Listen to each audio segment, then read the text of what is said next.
this tab.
I'm going to give everyone a 2-minute warning so you can get your seats and get quiet in the chambers. Thank you.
All right. Good morning, everyone. I'd like to take this opportunity to welcome you to the school board meeting this Tuesday, March 24th, 2026. As we begin our program, we will open with an invocation. Please welcome Pastor Larry Frank from the Cornerstone Baptist Church.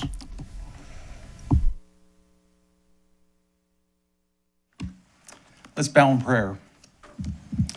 Heavenly Father, we come to you this morning with grateful hearts. We acknowledge that every good and perfect gift comes from you. We thank you for the privilege of gathering in this place to serve the students, families, teachers, and staff of Sarasota County. You've entrusted us with the sacred responsibility of shaping young minds and nurturing character, preparing the next generation for lives of purpose and integrity. So, Lord, we ask for your wisdom today. We ask for the kind of wisdom that your word promises to those that seek you. Grant clarity, unity of spirit, and discernment that rises above personal preference and pressure. We pray that each board member to see the big picture overall and to listen to patience and to lead with humility. May their decisions reflect justice, compassion, and truth. We lift up our teachers and administrators who labor daily to educate, encourage, and protect our children. Strengthen them when they are weary. Inspire them when they feel discouraged. Surround them with the support they need to flourish in their calling. Bless our students with curiosity, resilience, and hope. And guard their hearts and minds and let their school be places of safety, of growth, and opportunity. And Father, we thank you for this beautiful community. We pray for this community as a whole. We know that throughout this country, there can be division, there can be things that divide us, but we pray that in Sarasota County, this will be a place of cooperation where we see this kind of unity triumph over conflict and where respect guides our conversations. So we pray for peace among one another, patience with one another. Help us to remember that every child is made in your image and carries immeasurable worth. Teach us to work together for their good. And so as this meeting begins, we ask that your peace would settle over this room, guide every discussion, shape every decision, and let your presence be felt in a way that we treat one another. May the work here done honor you, and may it bless the people of this county. We ask all this in the name of Jesus. Amen. Thank you very much, Pastor. Next, we have our student representative, Layla Donahue from Sarasota High School. She will lead us with the Pledge of Allegiance. Please stand, remove your hat, and silence your cell phones. I pledge allegiance to the flag of the United States of America and to the republic for which it stands, one nation, under God, indivisible, with liberty and justice for all.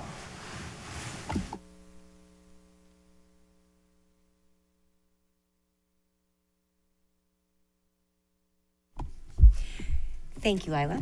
Prior to today's meeting, the board members and superintendent participated in a question and answer session with the STAR students from the Boys and Girls Club of Sarasota and DeSoto counties.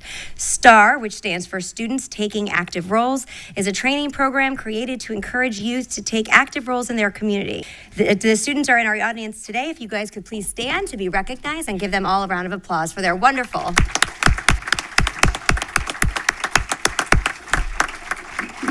I want to thank all of you for the wonderful conversation that we were able to have this morning, for taking the time, and for the leadership that you guys are ensuing in your community.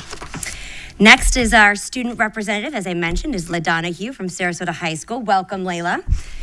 I know previously I provided you with a certificate of appreciation, but if you could, please tell us a little bit about yourself. Hi, I'm Layla Donahue. I go to Sarasota High School. I'm a student and I'm in 10th grade. I'm a sophomore. I'm involved in FFA, which is Future Farmers of America. I'm involved in student government and SHU, which is Students for Healthcare Opportunities and Education. I show livestock at the fair. I raise animals. I showed a swine this year at the fair, and I house at the farm at McIntosh.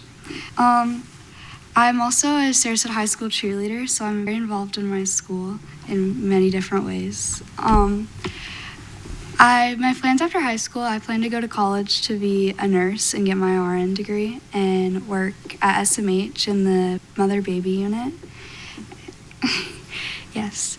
And I love my opportunities that I all have. I'm very involved in my community and the school.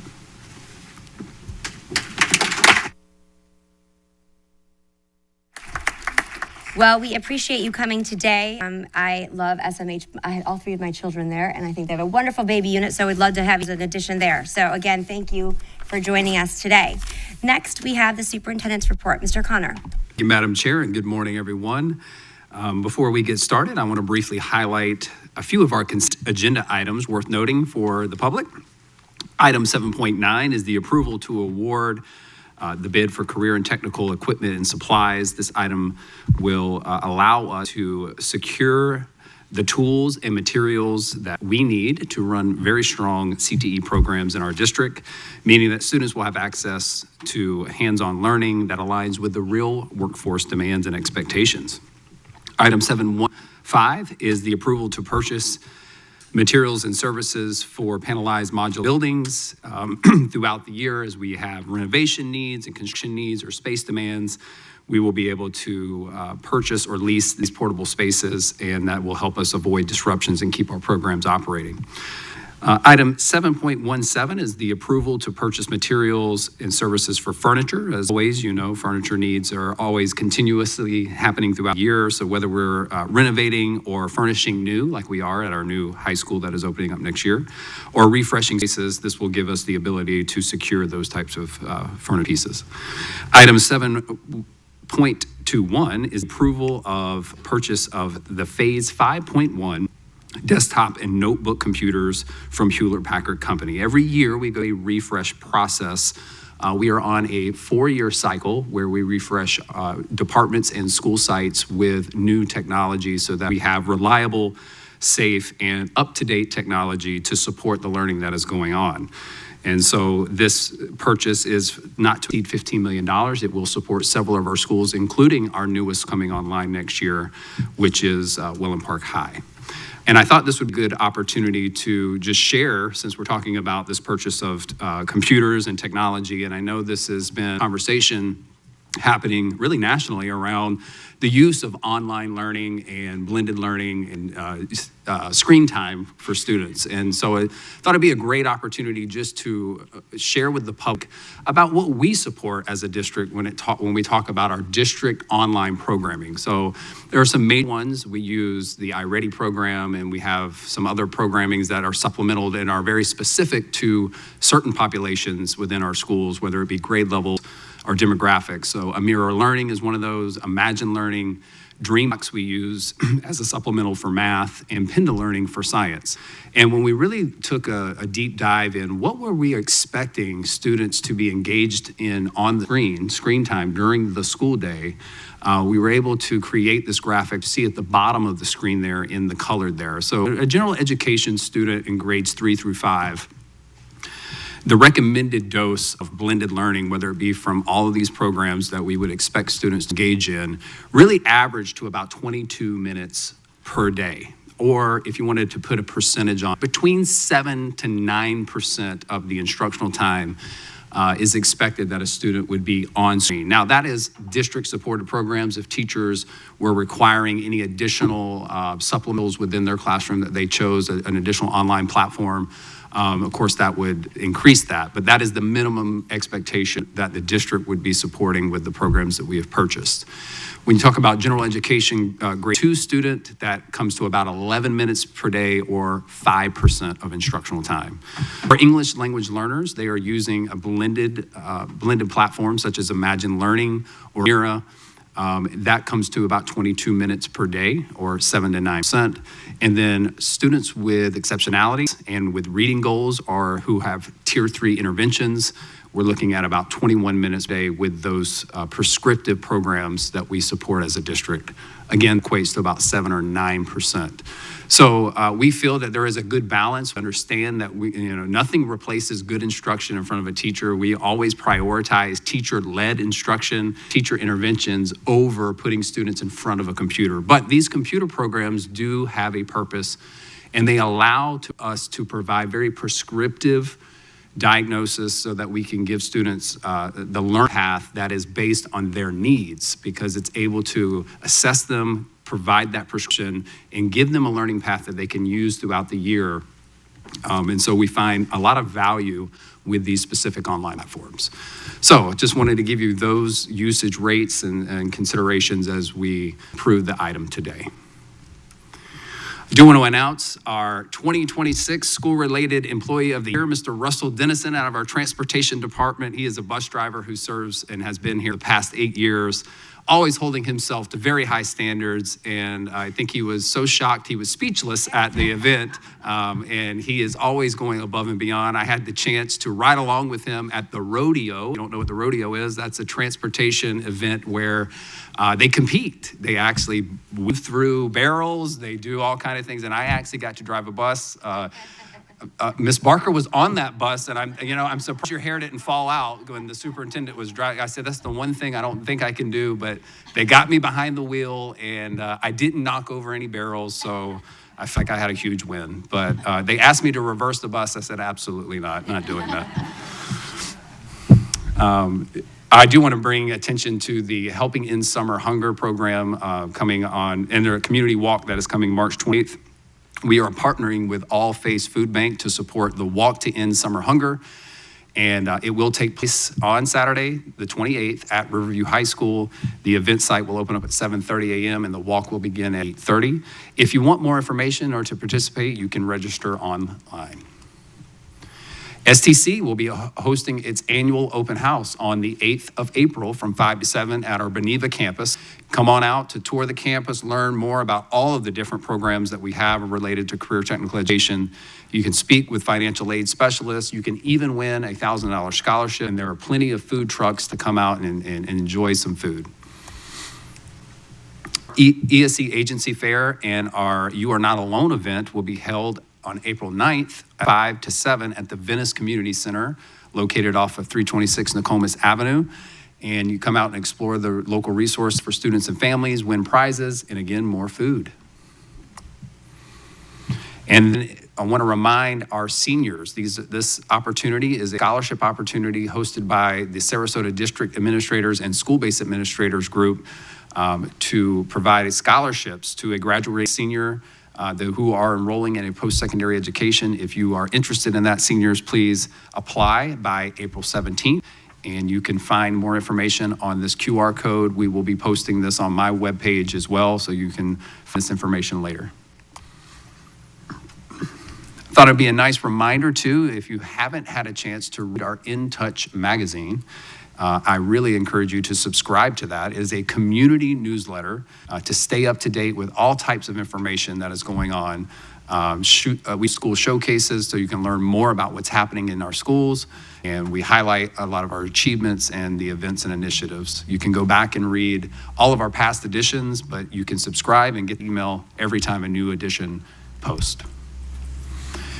And as we have officially concluded our school choice campaign, we also understand that school choice is continuous throughout the year, and we are in the midst of our campaign for our new Gulf Coast Academy of Innovation and Technology at Brookside. I'm going to show, to close out this presentation with a video. Really excited about what's happening and going to happen in this program as we launch new next year for sixth graders at Brookside. With limited seats available, we really want families to learn as much as possible. We've already had a good, strong showing of applications for this innovative program, but we want to keep getting the word out there about what's happening at the Gulf Coast Academy of Innovation and Technology. Introducing Gulf Coast Academy of Innovation and Technology at Brookside. This program turns classroom into a hub of hands-on, future-focused learning. Students explore AI, cybersecurity, gaming, robotics, and marine science through real-world projects and challenges. In partnership with USF, students will gain mentorship from experts and access to advanced technology. Apply today and secure your spot in GCA at Brookside. I can't wait to go to GCA next year. All right. Thank you, Madam Chair. Thank you very much. I know this wasn't on the agenda, but can I have a motion to adopt the agenda as presented? It wasn't in my notes, but we usually do that before we move forward. I move for a motion to accept the agenda. Is there a second? Second. Motion and a second. Seeing none, we'll have to do a voice vote because it's not on there. It just usually is, we have to adopt it. So Mr. Edwards. Yes. Mrs. Marinelli. Yes. Rose. Yes. Mrs. Barker. Yes. And the chair votes aye, and the motion to approve the agenda as presented passes. We will now move to the hearing of citizens. This is the first one on agenda items only. I want to welcome everyone. This is public comment on agenda items. Each speaker will state their full name and then county of residence for the record. They will have up to 3 minutes. A timer will signal when 1 minute remains, and please conclude promptly when the timer ends. Respect for divergent opinions shall be recognized for all speakers. Audience members are requested to listen quietly and respectfully. Outbursts, applause, or other interruptions that disrupt the meeting will not be tolerated. Any person that interferes with the expeditious or orderly process of this meeting after first being warned that such continued interference will result in removal will be removed. There are speakers in the room behind me that will allow board members to hear public comment when stepping away from the dais. When your name is called, please approach the podium. If you choose to pass, you'll forfeit your time to address the board. As a reminder, a recording cannot be played during your 3 minutes of public comment. We appreciate your cooperation, and let's begin with our speaker, Christy Carwatt, and then Paulina Testerman. I'll name 3 at a time, and then Lieutenant Colonel Duff Smiling.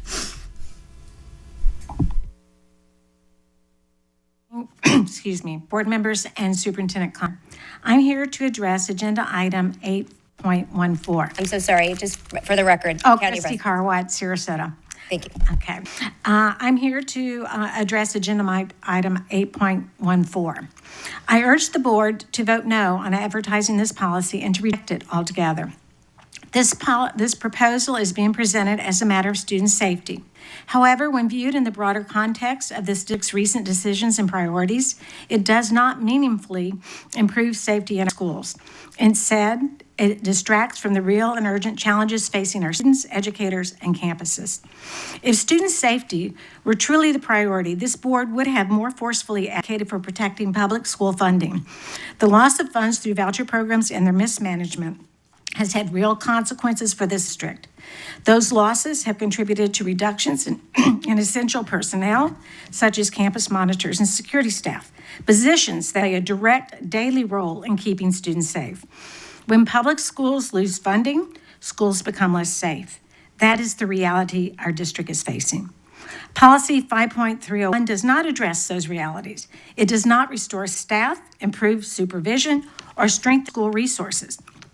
Instead, it creates a policy response that appears proactive, but fails to resolve the underlying issues that most affect student safety and well-being.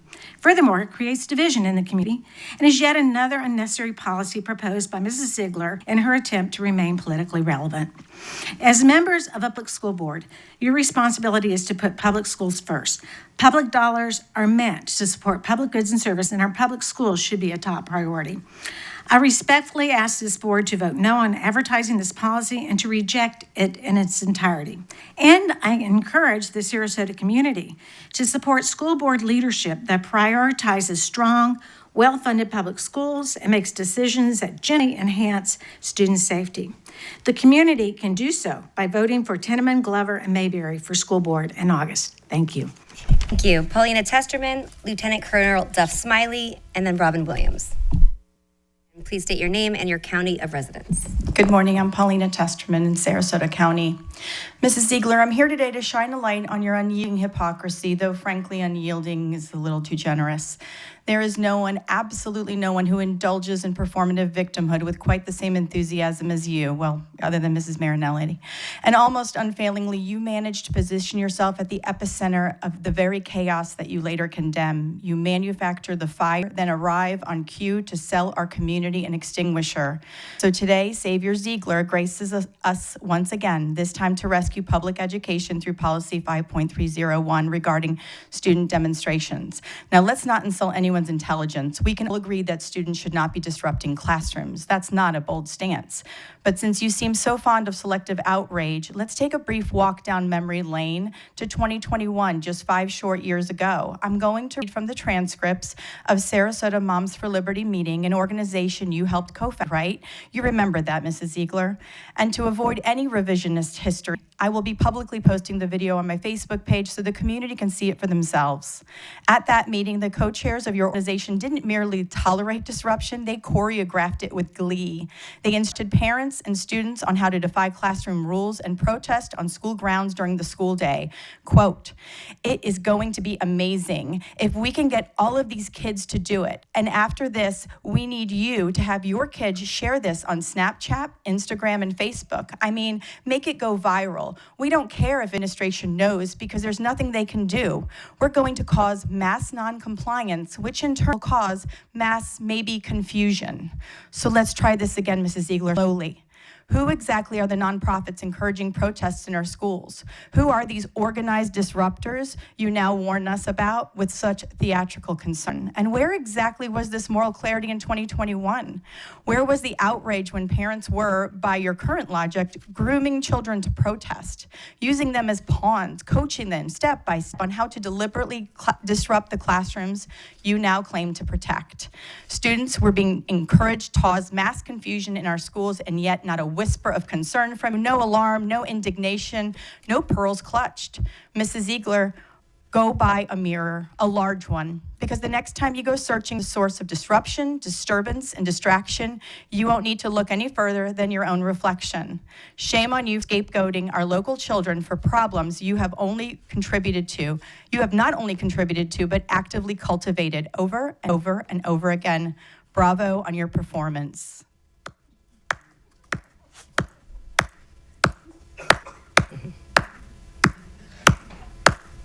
Bravo, Mrs. Ziegler. Thank you. Lieutenant Colonel Duff Smiley and Robin Williams, and then Lucas Carpenter. My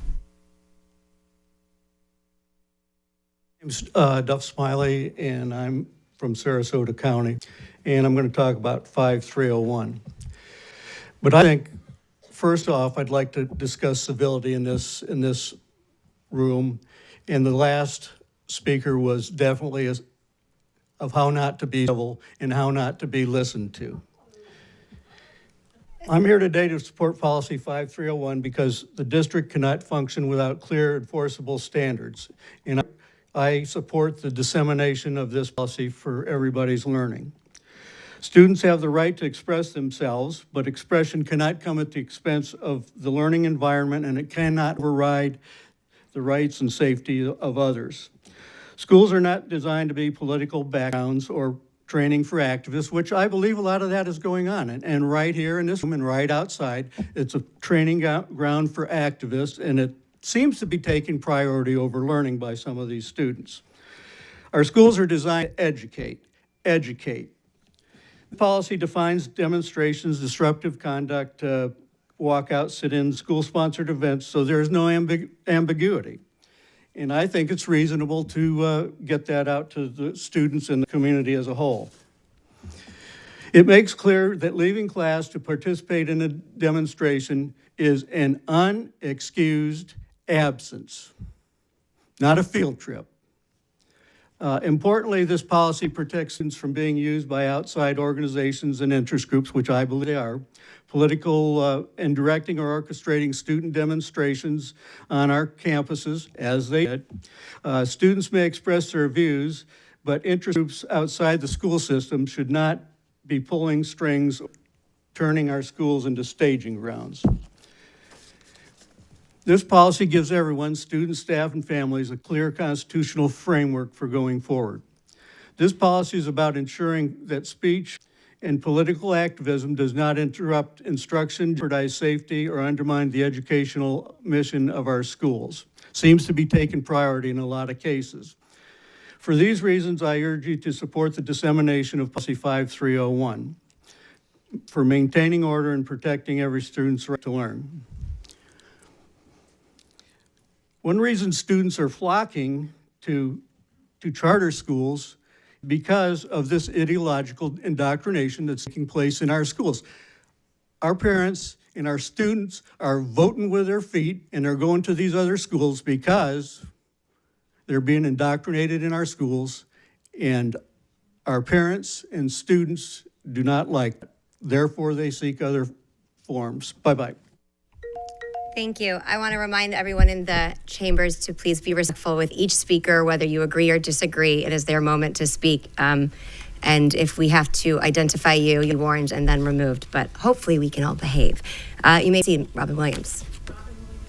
My son was in high school during the Iraq War and walked out and protested. Staff were present for safety. Their principal had a teach-in about the war during their detention for cutting class. While the Sarasota board majority complains about student protesters, it's their years of provocative, harmful policies that have given rise to a new generation of local, experienced public speakers who stand up for justice. The majority has aligned itself with the authoritarian Stasi running the DOE in his war on teacher unions and constitutional rights. This policy is an extension of that, trying to intimidate teachers and students. It could use a few edits, too, from an English teacher due to lack of clarity and grammar errors. Paragraph 2 says that at times students retain First Amendment rights. No, students always have constitutional rights. They don't shed their constitutional rights to freedom of speech or expression at the schoolhouse gate. Under definition, how is disruptive conduct something for which school officials can reasonably forecast that such material and substantial disruption will occur? What does that even mean? It's ungrammatical, too. If you are outside the Board of Education on public property during the daytime, using amplifying devices is your First Amendment right, and it does not constitute disruptive conduct. Grammar errors in 5E should read, organizes, directs, leads, incites, or facilitates, since it's referring to a student, not students. How is organizing, directing, leading, or facilitating a demonstration inherently disruptive? It's not, and the student shouldn't necessarily face disciplinary action. 6 threatens teachers with disciplinary action while giving unclear guidance. What is meant by take reasonable steps to supervise students under their control and enforce board policies and procedures when demos or disruptive conduct occurs? Does that mean they should physically block students from leaving, or should they follow them out to make sure they are safe? Outside the school board office is school property and public property, and you can't ban it, so-called outside individuals or groups. In the short term, the school board should do what it can to preserve every staff position and not pass on increasing health insurance costs to our teachers who deserve so much more than they're currently paid. Several big-ticket items on today's agenda could be postponed given our multi-million-dollar shortfall. The $6.24 million Florida benchmark and Florida High Perspectives ELA textbook purchases could be postponed. Every book that has been approved is censored, and we're better off with older textbooks that were less restricted and more accurate. The money would be much better spent on retaining our staff positions. Hopefully, with a major change in Tallahassee, the censorship will cease and we'll have more funding and better textbooks in the future. While I love technology, replacing computers would also probably wait till the funding situation improves. That would.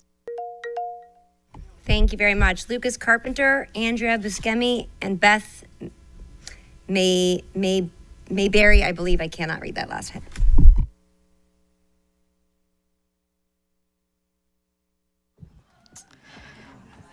Good morning. My name is Lucas Carpenter, and I'm a senior at Suncoast Polytechnical High School, which is a part of Sarasota County's public schools. I'm here to speak on agenda item 8.14, policy 5301. I come to you respectfully and educated, and I don't think students should be allowed to run around willy-nilly without consequences, but that's why the consequences are already there. I don't think that the consequences should be increased for peaceful protests.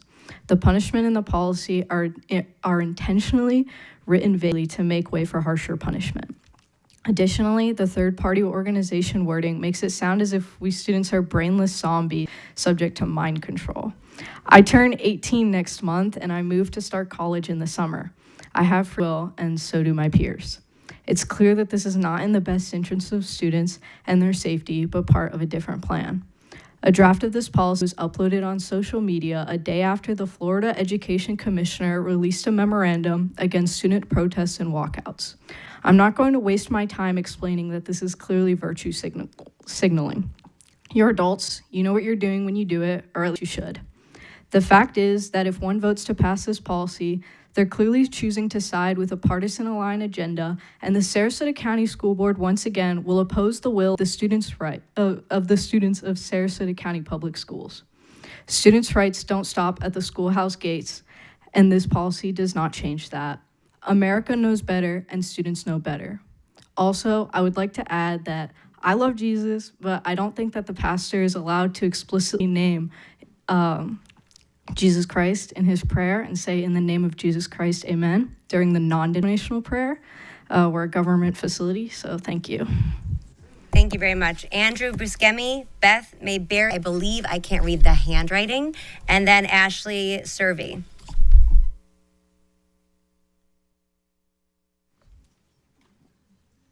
Good morning. My name is Andrea Buscemi, and I'm a citizen of Sarasota County. And I'm a parent with children in Sarasota County Public Schools and a military veteran. I'm here to oppose the proposed policy, agenda item 5.301, restricting political activity and demonstrations at school events. The Supreme Court has already settled this in Tinker versus Des Moines in 1969. Students do not shed their constitutional rights at the schoolhouse gate. These activities are constitutionally protected, and this board does not have the authority to take them away. I also want to name what is happening more broadly. First, meetings were moved to Tuesday mornings at 10 a.m., a time when most students, teachers, and working families cannot attend. Now this. These aren't coincidences. They are a pattern of limiting who gets a seat at the table. I serve this country because I believe in what it stands for, including the First Amendment. Dissent isn't a threat to democracy. It is democracy. Remember, this nation was literally founded on it. Yesterday, I toured Florida State University with my daughter, a junior at Riverview High School. On campus, our student ambassador stopped at the Marshall Plaza protest commemoration plaque. It reads, "Among other things, we have established that the university can tolerate dissent and preserve order and freedom. Peaceful dissent at a university is a kind of love. It means students care enough about the institution to make it better. It means they are, in fact, willing to commit themselves to making it better, more just, more humane. And the university, if it is worthy of its name, becomes this prodding.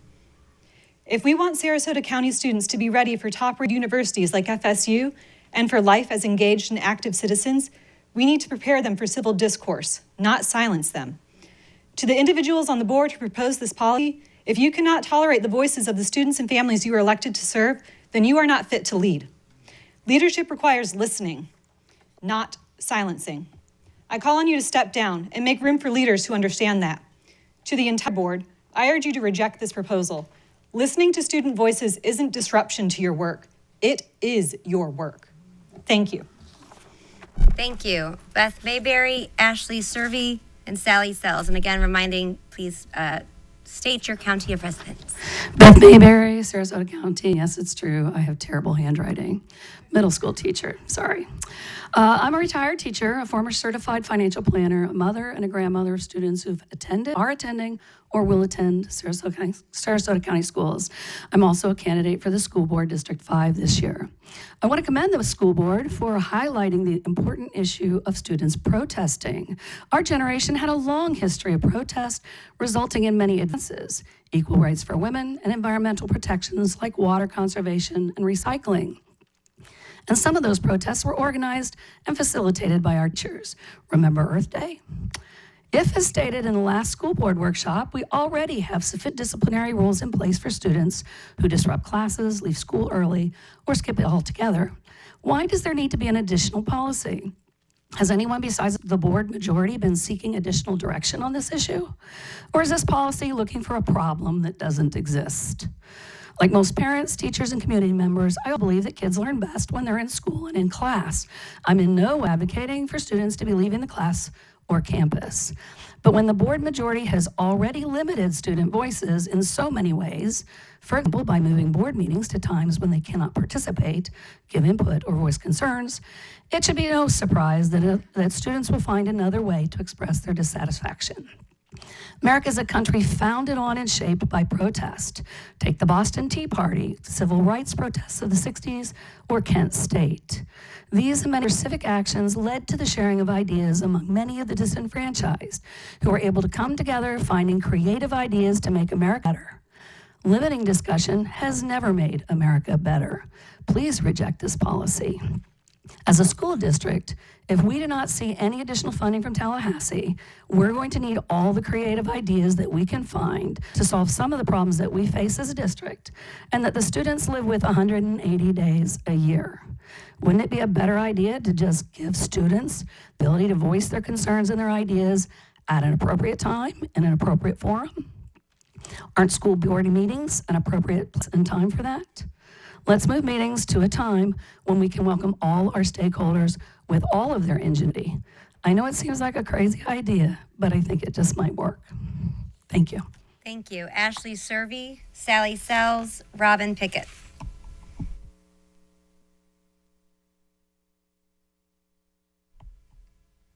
Ashley Servey. All right. Sally Sells, you're up. Then Robin Pickett. Hello, I'm Sally Sells, mother to a 7th grader in Sarasota County. I am here to talk about Policy 5301. Miss Rose, Miss Marinelli, and Miss Ziegler, let me ask you this. When it's the quietest part of the night, right before you go to sleep, do any doubts creep in? Do you ever think, maybe I am part of the problem? Maybe I'm doing my part to create the culture wars and keep going. Maybe I'm not doing my best to take care of public education in my community. Does the word hypocrisy rattle around your head till the early hours of the morning? The reason I ask these questions is because personally I cannot believe the level of hypocrisy that constantly is on display from 3/5 of this board. All we have heard during and since COVID is parental rights, parental rights, parental rights. But now you want to dictate whether or not we allow our children to participate in any protest, because if they do, they will face punishment. What are you guys so afraid of? I'm pretty sure it is my right to decide what is best for my child. I'll always allow her to speak up for what she deems important to her, regardless of what kind of punishment you guys are going to hand down. After all, parents have the right to be the sole decision makers for education, the health and well-being of their children. After all, Ms. Ziegler, that's what you said. Thank you. Robin Pickett, Stanislav Kostromin, Teresa DeWitt. Good morning, Superintendent Connor and members of the board. My name is Robin Pickett. I'm a full-time resident of Sarasota, and I'm here to speak on item 814. I've stood before this board before in the past regarding the risks to vague policy language. And I'm here again today because I see those same risks surfacing in the draft item 8.14. Policy 5.03, student disruptions and demonstrations. In the current form, this draft is redundant and unclear. We must take special care not to create unnecessary friction for our schools as we consider policy changes. I'd like to highlight just a couple of the issues. First, we must look at the intent behind this change. Our district already has a code of student conduct and policy 5.30 for student control. These existing policies already handle absences on campus and disruption effectively. By carving out a separate category for demonstrations, the board is moving into a territory defined by content. This signals that a student's reason for being in the hall matter more than the act of being there. This could be perceived as a veiled threat that quells free speech before it even happens, inviting First Amendment challenges that our current policies have successfully avoided. Additionally, the language puts an impossible burden on our teachers and our principals. For example, if a student standing silently in the hallway holding a sign, is that a demonstration that triggers this new policy, or is that just a moment quiet expression? Without clear definition, this policy forces our teachers to make decisions that they should not be making. I'm sorry, I lost my place. We can all agree that student safety is the priority, but community trust is the foundation of that safety. And building trust requires clear rules and predictable consequences. Vague policies don't make students safer. They only create confusion. I encourage the board to pull on 814 and pause the development of this new policy. Let's make sure this new rule is built on clarity that our students, our parents, and our staff deserve. Thank you. Thank you. Stanislav Kostromin. I know you're going to have to correct my statement of that. Teresa DeWitt and Andrew Light. Hello, Chair and board members. My name is Stanislav Kostromin, and I'm a taxpayer from Sarasota County. I've come here before talking about your responsibilities as a figure of authority, and I have to do it again. This time on Agenda 8.14, authority should lead by example. If you want students to hear your rules, then you should show that you also have the skill to hear your students. But you haven't listened at any of the meetings I've been to so far. Now you're trying to forcibly limit how much you even have to listen. You want discipline, and you know that discipline can only happen from a mutually respectful relationship. Yet you continue to avoid building one with your community and students. You cannot and will never be able to close your eyes and ears on the effects of your choices, no matter how much you hate it, because it is a part of your job to see and hear these things. Civic engagement is a part of real life, therefore a part of education. Is school not supposed to be a place that can prepare the youth of Florida for real life? Your vague rules will lead to inconsistent enforcement, so you can continue to pick and choose what to sweep under the rug. Students legally and factually retain their First Amendment rights, whether they are on campus or not, and you cannot dismantle that. You are undermining civic engagement with policy 5.301. If you want to proceed with policies like this, the least you can do to gain this county's trust is to clearly define what material and substantial disruption means to you. I ask you to reject Agenda 8.14 if you cannot fix the verbiage. Thank you for your time. Thank you. Teresa DeWitt, Andrew Light, Ayana, I can't read that, Velasquez. Hi, Teresa DeWitt. I am in District 1. So I would like, mine's going to be really quick. It's more clarification questions on the policy 5.34 on timeout and seclusions. In terms of staff, who is authorized to place hands on a child if they will not go into timeout? Also, which staff is authorized to do seclusions or restraints? In terms of training, how many hours are the staff completing before going hands-on? Mr. Connor, when I was attempting to discuss the number of children at Baker Act with Jane Goodwin, I could not get the number of children from her. Do you know the number of students restrained in the last 3 years and the number of students Baker Act in the last 3 years? In 2018, according to the mental health report, Sarasota County had one of the highest numbers in the state. These are not gotcha questions. I just want to follow up on the Baker Act children. Also now to policy 5.39 student fees. I am concerned about the schools and teachers requesting additional fees for supplies to parents. Let me see. In the policy, it does not define what limited supplies or fees are. I believe the superintendent or school board should set the fee so parents know what to expect. Parents in our district are struggling, and we need to create as much transparency as possible. All with a budget of $1.5 billion, I would love to see more of the teacher supplies being paid for. Thank you. Thank you. Andrew Light, Ayana Guerres Velasquez, Avery Cole. Good morning. My name is Andrew Light. I'm a student at Sarasota High School and resident of Sarasota County. I stand before you today, sacrificing my vital instructional time to humbly ask each and every member of this board to not move forward with policy 5.301 as currently written in agenda item 8.14. I want to be entirely clear why I oppose this policy. It's not because I think students' actions should be unregulated, nor because I think students' freedom of expression is unlimited. There are absolutely lawful limitations to the time and place we protest in our schools. However, this policy is far from those lawful and justifiable limitations because it removes specific enforcement policies for students to engage in disruptive conduct during lawful demonstrations. Administrators will be tasked with handing out the consequences. Removing the objectivity of the enforcement of school policy makes it far easier for school officials to intimidate students into silence, limiting their constitutional right to protest and speak within our schools. Moreover, the very key term of disruptive conduct is far from clearly defined, leaving admin, once again, during demonstrations to decide the parameters of student conduct, increasing the likelihood of intimidating our campus populations into silence. Because let me reiterate, we as students have an obligation to abide by our school's policy, but our school does not have the right to intimidate us into submission with threats veiled by the justification of ambiguity. Understand this reality.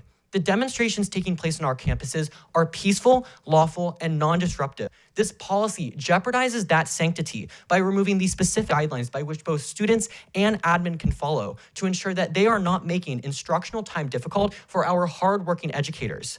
And to be clear, this policy has a chilling effect on our students across the political spectrum. Several board members on this dais have advocated for organizations that laud the importance of teaching patriotic student leadership. But let's be clear, it is only possible for schools to make the space and time for those demonstrations when civic participation is well defined with policies that allow students to safely and lawfully demonstrate on school campuses. Moreover, every single member of this board would stress the importance of comprehensive civic participation. So I quote Tinker versus Des Moines, 1969, which codified that we do not shed our rights at the schoolhouse gate. This policy would end the vital American tradition of free thought and expression, an environment that meant to kindle a love for political engagement rather than an aversion to authority. If this school board seeks to produce the leaders of tomorrow like myself, my peers in the audience, then this policy is far from justified. I ask every single member of this board to vote against this policy and protect students' constitutional right to express themselves on campus. Thank you. Thank you. Ayana Guerres Velasquez, Avery Cole, Jordani Del Rosio Arcadia. Hello. Good morning, board member, superintendent, and chair. My name is Ayana Guerres Velasquez. I'm a student at Sarasota High School, and I stand here today to oppose Agenda 8.14.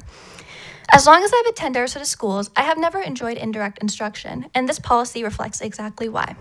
This policy is not written clearly enough to ensure fairness or consistency in its enforcement. For example, while the word consequences sounds intimidating to us, especially to students who want a clean slate before we go off to college or a new environment, the current policy, outlining a clearly stated one-day suspension, is less concerning than a vague, potentially biased judgment about what is considered disruptive conduct. What exactly qualifies disruptive conduct? Is it that if one teacher gets personally offended by our voice, that automatically makes a student's expression disruptive? If one student wants to seek support or guidance by influential outside resources, does that make us and them more prone to these consequences? Because of these resources and organizations, instead of being protected by good policy, we are informed of their incompetence. In fact, being informed should never be misinterpreted or mistaken as defiance. Students today, including myself, are more aware than ever on issues that will directly affect our future. We don't speak out to be disruptive, but to be heard and to demonstrate our skills the education system has taught us and every member on here emphasizes. We shouldn't have to choose between our voice and protecting our record. Our school systems are meant to prepare us for this civic engagement, not punish us or use it against us. Our First Amendment rights should not be infringed or resolution. They should not be taken from us the second we step into the overfunded open gate system. A policy like this one gives too much room for interpretation. That inconsistency creates fear rather than understanding. Students are left unsure of what behavior is acceptable. We are not asking to be exempt from consequence nor special treatment. What we are demanding is clarity. A policy should guide us and protect us, not silence us. Thank you. Thank you. Avery Cole, Jodani Del Razio Arcadia, Jimmy Glover. Good morning, Board Chair, Vice Chair, Board Members, Superintendent Connor. My name is Avery Cole. I'm a resident of Sarasota and a junior at Booker High School, and I'm here to speak on Agenda Item 8.14, Approval to Advertise the New Policy 5.31. Throughout my years in public school, there has been one principle that has stuck with me. When you see something, you say something. When I saw friends being bullied or harassed, I would say something. When I saw a fight or a dispute on campus, I would say something.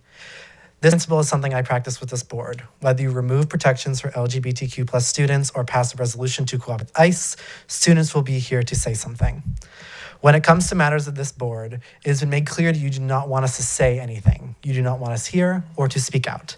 This policy continues with your mission by aiming to punish students for walking off campus for a chance to say something and make their voice heard. While you aim to punish students for saying something, instead, you should be uplifting the voices of students and the accomplishments of our students. For example, there are some Booker High School students that couldn't be here today. Part of that is because they're part of Booker High School's mock trial team.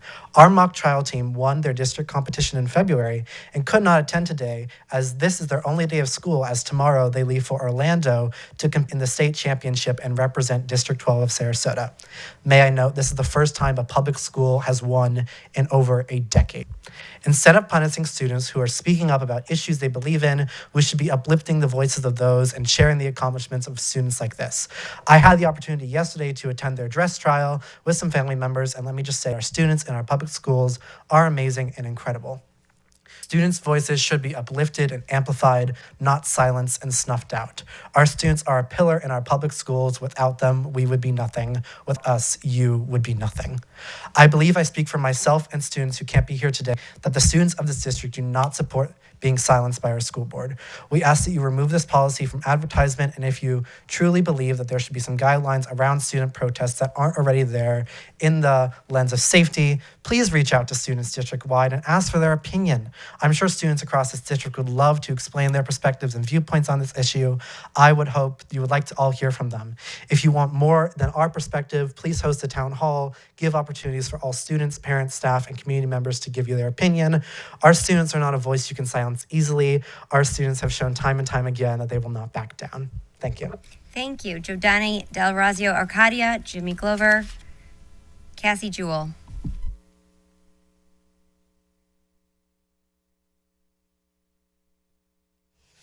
Good morning, Superintendent Connor and members of the board. My name is Jodani de Rosario Arcadia, and I'm a proud Booker High School student. I took the time to read through Agenda Item 8.14 and the entire 5.301 policy, and while I was going through it, one thing kept standing out. It talks a lot about maintaining order, preventing disruption, forecasting disruption, and defining disruption. There's a lot about disruption, but there's not a lot about students. And that's interesting because this policy is about us. It says students have First Amendment rights, which I'm glad to see written down. But then right after that, it starts listing all the ways demonstrations can be limited, restricted, disciplined, or treated as unexcused absences.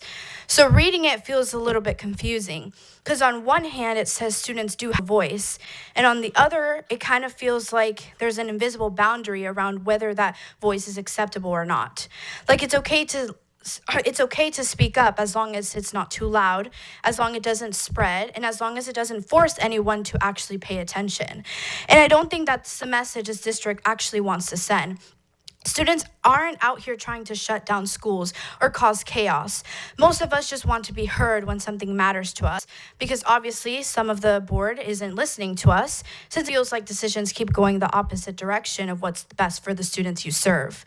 But when a policy spends this much time focusing on how students might speak out, it makes people wonder what conversations are actually happening with students before policies like these are written. Because students notice things. We notice when decisions are made without asking us what school actually feels like day to day. We notice when policies show up before real conversations, and we definitely notice when student voices are treated like something that needs to be managed instead of something that could actually help improve our schools. Students are not a problem you should be trying to control. We're part of this district too. And honestly, when students care enough to organize or speak up, that should be seen as engagement, not something that automatically raises concern, because a district that listens to its students is always going to be stronger than one that just writes policies about them. Thank you. Thank you. Jimmy Glover, Cassie Jewell, Lisa Frechette.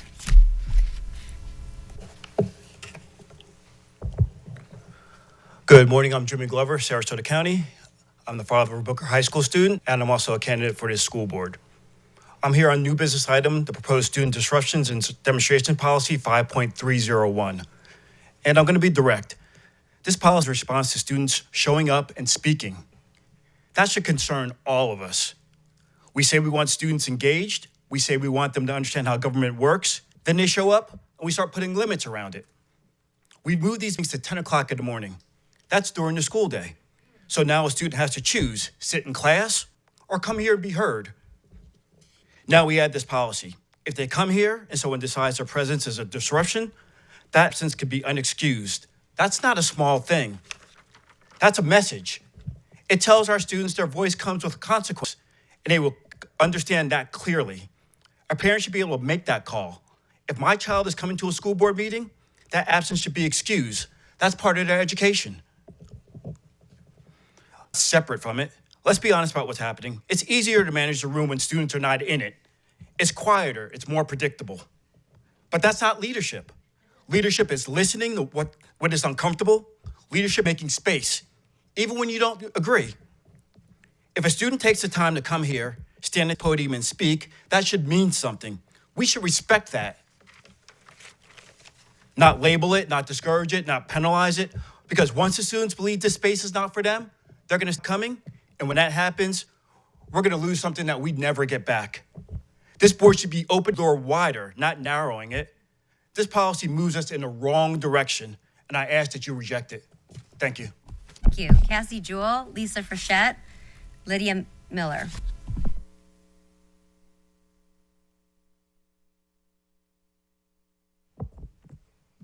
Hi, Cassie Jewell, Sarasota County.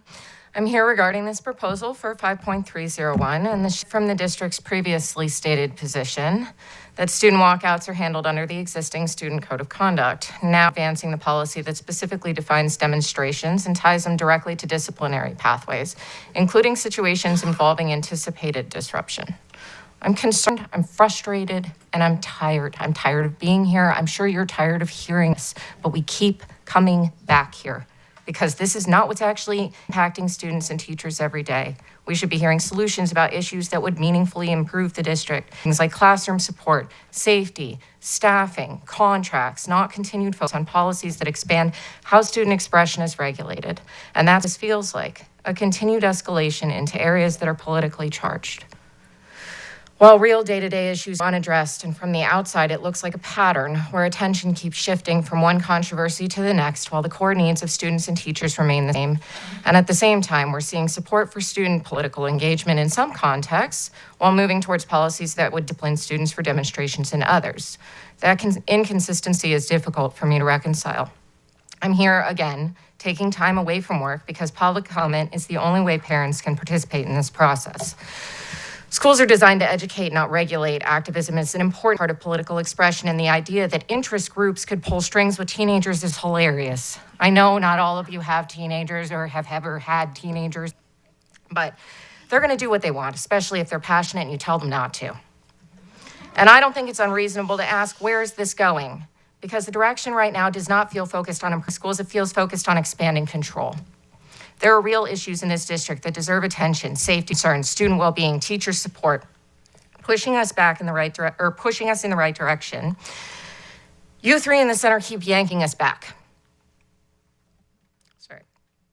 Bridget, I have whiplash. You seem to want kids to be involved in activism when it fits you, but then at the workshop seem to warn us about whether we want our students to be in schools that support activism. Of course I do. Free thought and expression should be championed, not demonized.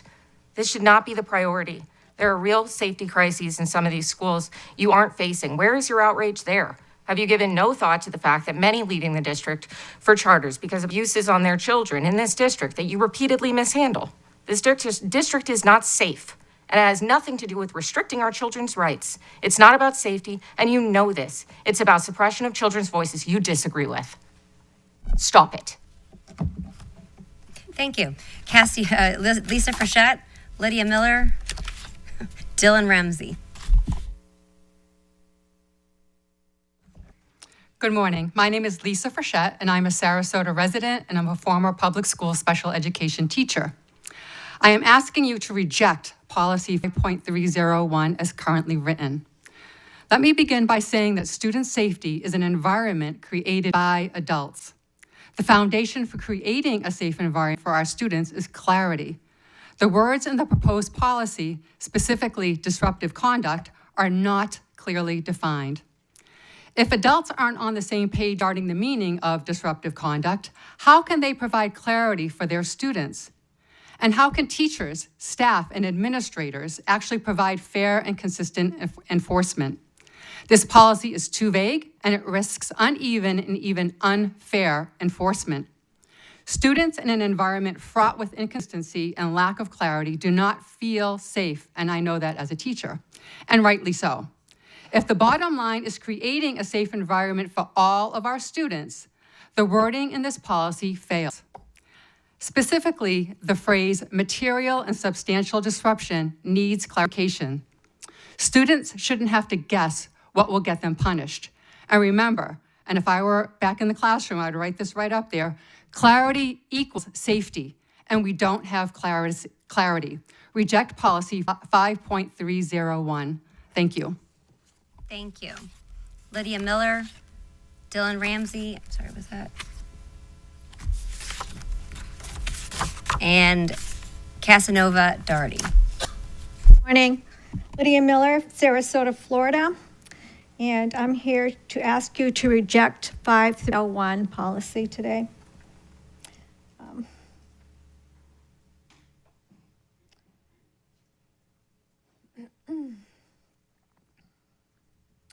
Due to the fact that this policy is poorly written and vague, I'm asking you to reject C-5301 policy.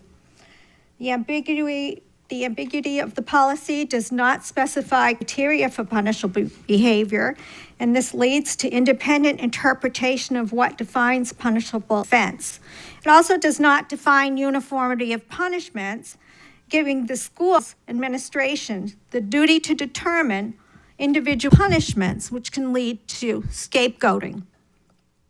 Not only is this policy a pathway for school officials to punish students for voicing their opinions, it's also a path to be found liable should they randomly punish students for exercising their freedom of speech. It's unclear if this policy is aimed at creating further financial burdens on our public schools or punishing freedom of speech. not limited to students. Teachers and any other third party are also targets of the policy. Maybe this policy has been poorly defined as a means to all ends. If you support our constitutional rights and public schools, I ask you to reject policy 5301. Thank you. Thank you. Dylan Ramsey, Casanova Doherty, Corrine Prochnow.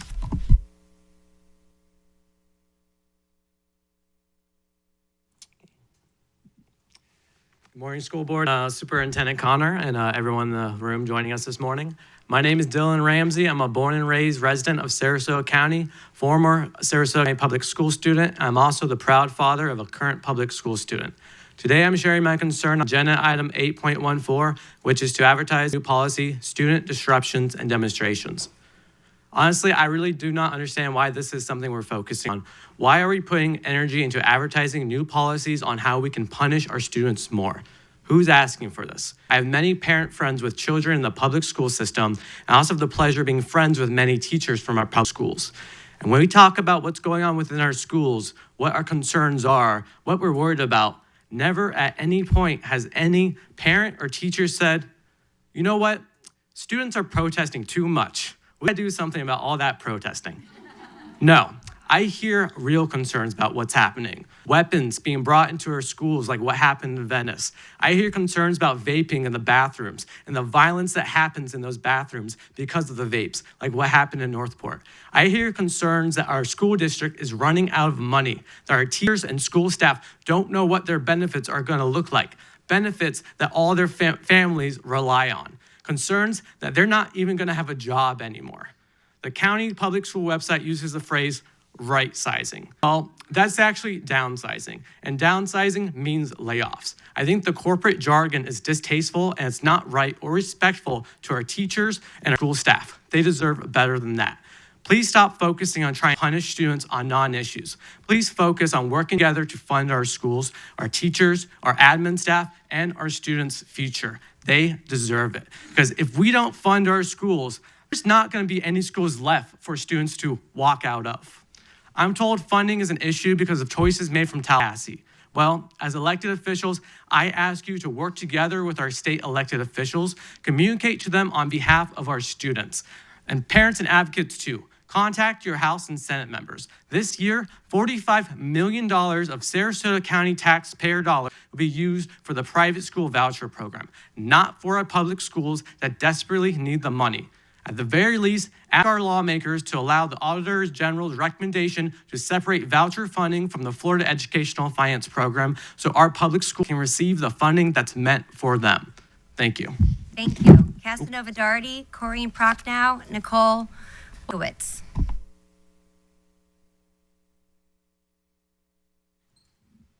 Good morning, board. My name is Cass Doherty. I'm a recent former student in Sarasota County, and I'm here to speak on agenda item 8.14. I truly think that the right to free speech is one of the most important of the inalienable rights our country grants.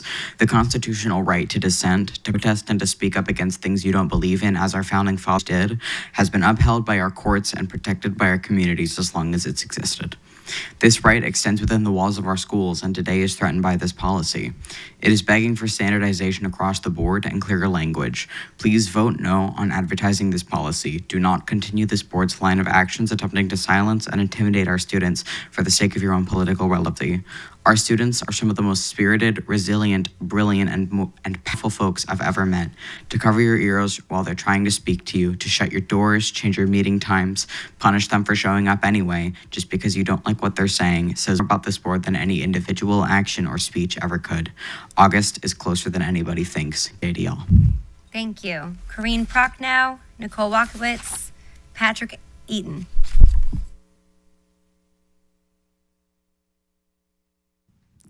Good morning. My name is Corrine Prochnow, and as a Sarasota community member and public school employee since 1988, I am asking that you not move forward policy 5.301 as it's proposed currently. This proposed policy is now vague and no longer straightforward. It risks uneven enforcement with arbitrary and subjective consequences. This makes it harder for students to know what is allowed or how it will be enforced. and that creates confusion, inconsistency, and mistrust. If students don't feel protected, we silence their voices. In my experience, the most successful classroom behavior plans and disciplinary programs are those with clearly, tightly defined behavioral expectations and just as clearly, tightly defined consequences. Think, if this, then that. This helps students know their boundaries. It helps teachers and administrators by keeping enforcement objective. There's nothing subjective. There's no having to worry about personal opinions. There's no deals or personal favors to be made, only clear expectations and accountability. We are a community and a school board that values civic engagement. Civic engagement and leadership skills are a part of education. This protest policy should be encouraging responsible participation through speech and demonstrations. In order to protect students' rights and protect student voices, Policy 5.301 needs to clearly define those material and substantial disruptions by eliminating vague language. This policy should explicitly protect peaceful expression while ensuring viewpoint-neutral enforcement. Consequences need to be consistent and transparent. Protect the students' rights. Please revise this policy before moving it forward. Thank you. Thank you. Nicole Walkowitz, Patrick Eaton, Carol Lerner. Good morning, board. Good morning, board. My name is Nicole Volkevich, and I'm a college student district who's lived in Sarasota for a little under 20 years. I'll be addressing School Board Agenda Item 8.14, Policy 5.301. I oppose this policy based on its basic principle and urge for it to not be advertised. I have a plethora of lived experiences, including family members who either lived under or know people who lived under governments that silence dissent. But I want to focus on a basic principle. Everyone in the United States is supposed to have rights. Furthermore, I also believe that children are included in those rights, which is why I was very glad to see that the revised policy acknowledged that. What unsettled me, though, was the lack of specification for punishment in the policy. The additional definitions are also appreciated, but again, what exactly is the structure for punishment for students engaging in disrupt conduct? Then I was surprised to know if the new policy against third-party organizations meant students obtaining guides and literature from an organization in their own time would not cause an infraction against an organization. That's how I interpreted it, but I would like clarification. As a student at State College of Florida, I only have the operations of my school controlled by one board member here. Still, I have a duty as a Sarasota County resident to speak out and ask for clarification. My email is my first name and my last name @gmail.com. Please contact me with answers to my concerns. Thank you. Have a great day. Thank you. Patrick Eaton, Carol Lerner, Sebastian Martinez. Hello, Patrick Eaton, Sarasota County. Thank you for letting me speak. I'm the president of PFLAG chapter in Port Charlotte. It's a support group for LGBTQ people and people who love them, adults and youth, but I'm not limited to that population. I work hard to have it nonpartisan, as your board should. I'm also a member of NAACP. I'm on the board of LULAC, which is the League of Latin American Citizens. I'm associated with 10 churches and other organizations. And in Florida, a land of seniors, all these organizations are promoting inclusion of youth. We want to hear their voices and opinions. We may learn something from different perspectives. That is part of learning, part of education. What example are you trying to send limiting the promotion of free speech and threatening organizations that support our youth? Have you learned from our history, Kent State shootings, Nazi propaganda and censorship, ending free speech? That is how serious this is. Fascism is inherently incompatible with the concept of free speech. I think your time could be better spent on encouraging independent thinking of the student in your charge. Don't waste valuable times, as you did with the motion to allow ICE in schools. I talked to immigration attorneys, and as far as I understand, they needed a warrant before that agenda you proposed to go into schools, and they need a warrant afterwards. So why did you do that, other than to put fear into students and families? Once again, partisanship. We charge you to do the right thing for our students and families. Thank you for listening. Thank you. Carol Lerner, Sebastian Martinez, Julie Forrester. Carol Lerner, Sarasota resident. First, a quickie on the budget. There is an easy way for the Sarasota district to save over $6 million, which would fund about 62 teachers. Agenda item 8.1 through 8.13 is ask a school board to approve new English language textbooks for grades K to 12. Don't do it. Keep the old books. Has the English language really changed that much in the past 5 years? And the older books are less censored to boot. I know the Department of Education forces you to change textbooks on their schedule. But how about telling them that this district does not have enough funds, so we will stretch out the use of our language arts textbooks until the state makes real investments in public education. Now for agenda item 8.14, the so-called student disruption. The latest scheme foisted upon the district by our school board majority to distract from the real issues while striking further fear into students and teachers alike and eroding basic constitutional rights. This policy should be rejected today. Let me tell you why. The policy that was produced is full of errors and ambiguities. Did anyone proofread it? Lots of errors in it. Did anyone take the time to execute clear policies? No.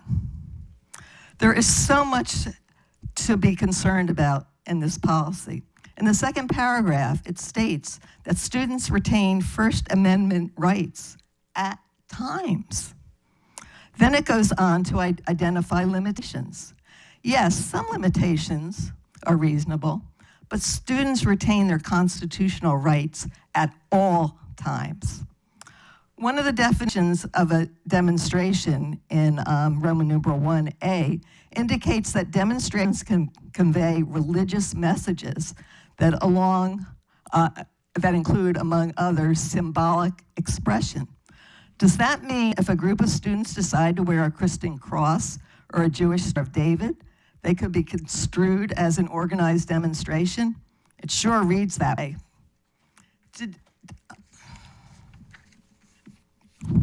The instructions to staff are confusing. In 6C, are you saying that staff should take, quote, reasonable steps to supervise students under their control, unquote, like barring the door? Or are you saying that the staff should ensure student safety? A big distinction. Numerous times this policy claims that... Thank you. Sebastian Martinez, Julie Forrester, Jordana Osceola.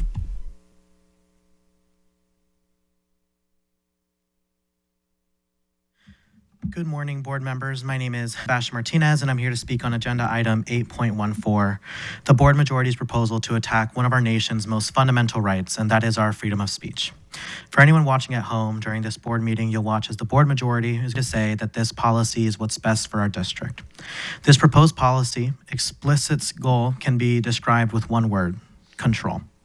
Robin Marinelli, Karen Rose, and the board chair are dead set on not teaching you how to think, but controlling what you think. Here's the thing. The board majority genuinely does not care for what this does for our students, because the same board members have been obsessed more with headlines than our classrooms. More obsessed with firing our last superintendent, with shutting down speakers, with trying to hand over $20,000 to their friends, Sarasota taxpayer dollars to unqualified 4-month-old companies for auditing, spending thousands more dollars on unnecessary redistricting to help Miss Rose hold on to her multiple properties while running for re-election, which she later lost. The board chair is more obsessed with trying to climb back into political relevance, and that isn't speculation. It's literally this board chair calling and nudging Republican donors after she passed her toothless ICE resolution and is now spending even more money on this policy that is going to do nothing but open the door to serious and costly litigation against the Sarasota County School District. As someone who attended our public schools, I have many anecdotes where students would be punished for wearing a Black Lives Matter pin, but another student could parade around a White Lives Matter shirt. Students with Biden merch punished, but students at Riverview at the time having literal parade with Trump merch. My point is that every school, every campus, and every administrator administer restrictions differently based on their own personal viewpoints. For reference, recently settled litigation against the Brevard County School Board regarding a First Amendment violation in the board chambers resulted in the school board needing to pay $1 million to the Brevard Monster Liberty chapter's settlement. Our school district is staring down the barrel of a financial crisis. We're still not out of the clear, with schools of hope leeching off of our schools and potentially shutting down campuses across the county. You're asking the teachers union to consider taking away healthcare access for our teachers. I'm hearing from, and I'm sure you are too, that the district is too top heavy. Knowing all of that, you mean to convince our community that walking a fine line and attempting to not violate the First Amendment and opening the floodgates of litigation is what's best for our county. When I say this board is obsessed with headlines, I mean this. I mean board member Robin Marinelli at a Young Republican meeting where they were talking about their 2026 Republican strategy to secure the school board majority. Top of the list was capture the media narrative, generate and promote election enthusiasm, drive targeted voter outreach. Missing from that list was that there was no proposed plan or platform to support staff, to support students, or to support parents, or responsibly spend Sarasota tax dollars. So I'm asking you all today that the district already has First Amendment Protection Agency monitoring this district. Vote no on this poll. Thank you. Julie Forrester, Jordana Osceola, Sean Bartlett. Morning, board members. Julie Forrester, proud parent of Sarasota County Public School kids, talking on agenda item 8.14. This policy is a distraction, and I want to know we are wasting district resources on student protest policy while the district is dealing with staffing cuts, restructuring, and growing instability for students, teachers, and staff. Here's what we should be talking about. At Brookside, I've heard a majority of positions are being surplused and only 26 new positions are expected to be posted this week. How are we supposed to successfully roll out 3 new K-8 schools without the staff to make those transitions possible? Reading interventionists are being cut while we say literacy is a priority. Security staff positions are being reduced while safety is being used to justify this policy. Staff are already seeing changes to their health benefits with fewer options and growing concern about what comes next. That's not supporting teachers, that's pushing them out, and it's already happening.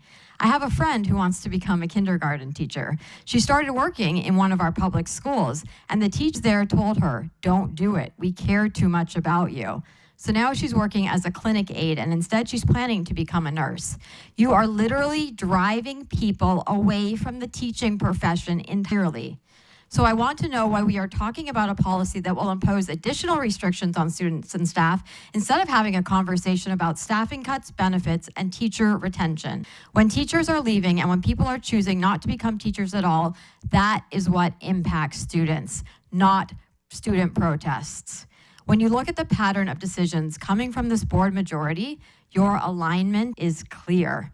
Your priorities are aligned with a broader pro-privatization agenda. That is what undermining public education looks like in practice. It looks like destabilizing staffing, cutting supports like interventionists and school security, and cutting benefits, making it harder to retain teachers, all while shifting the conversation towards political grandstanding that distracts from what's actually happening in the district. These choices are purposefully weakening our public schools, and when public schools are weakened, it creates conditions to justify replacing them. That is the direction the board majority is taking this district in, and that is why this community needs to pay attention and vote for candidates who have a vested interest in our public schools on August 18th, candidates like Megan Tenemon, Beth Mayberry, and Jimmy Glover. Thank you. Thank you. Jordana Osceola, Sean Bartlett, Richard Herrera. Good morning, board members. My name is Jordana Osceola. I'm a Sarasota County public school parent, and I'm going to be very direct. It's very frustrating that we're spending time discussing how to penalize students for being present when we're supposed to be approving a 6-year curriculum. managing a tight budget, making decisions that directly impact what our children experience every day. We should be talking about the real issues. We have concerns about censored or restricted books in the new curriculum. We have schools operating without enough behavioral specialists. And instead of restoring that support, we are bringing in outside companies to train staff on restraining children. That should be concerning to every person in this room, because that is not a stronger system, it's a strained one. Now we're considering a policy that can make students and families hesitant to even be here, and that moves us in a completely wrong direction. We've seen what works. Our schools improved because families, students, teachers, board is built. When you stop showing up, you lose trust, connection, and momentum. This decision belongs to parents. If my child is here learning how to decisions that are made and how to use their voice, that's part of their education. That's not something this board should be limiting. That is my parental voice and my parental choice. Parents and teachers are not a disruption. We are the foundation, and right now, this does not feel like partnership. This feels like distance. We should be making it easier for families and students to engage and not harder. Because schools do not get better when people are pushed out of the room. They get better when people are in it. If you limit parent and student voices today, you are not solving problems, you are creating bigger ones. Thank you. Thank you. Sean Bartlett, Richard Herrera, JT Pryor. I'm a Sarasota County resident. I went to Sarasota County Public Schools. My kids went to public schools in Charlotte, North Carolina, and Orlando, Florida. I wasn't planning on speaking today, but I felt that it was just too important. But I do want to start by complimenting the Sarasota County Public School System, because the students who have spoken here today have been incredibly impressive. I'm here to speak about policy 8.14. It's not clear. It's against constitutional and First Amendment rights, which is going to lead to very expensive litigation. It's not necessary. We already have disciplinary rules and consequences that cover this.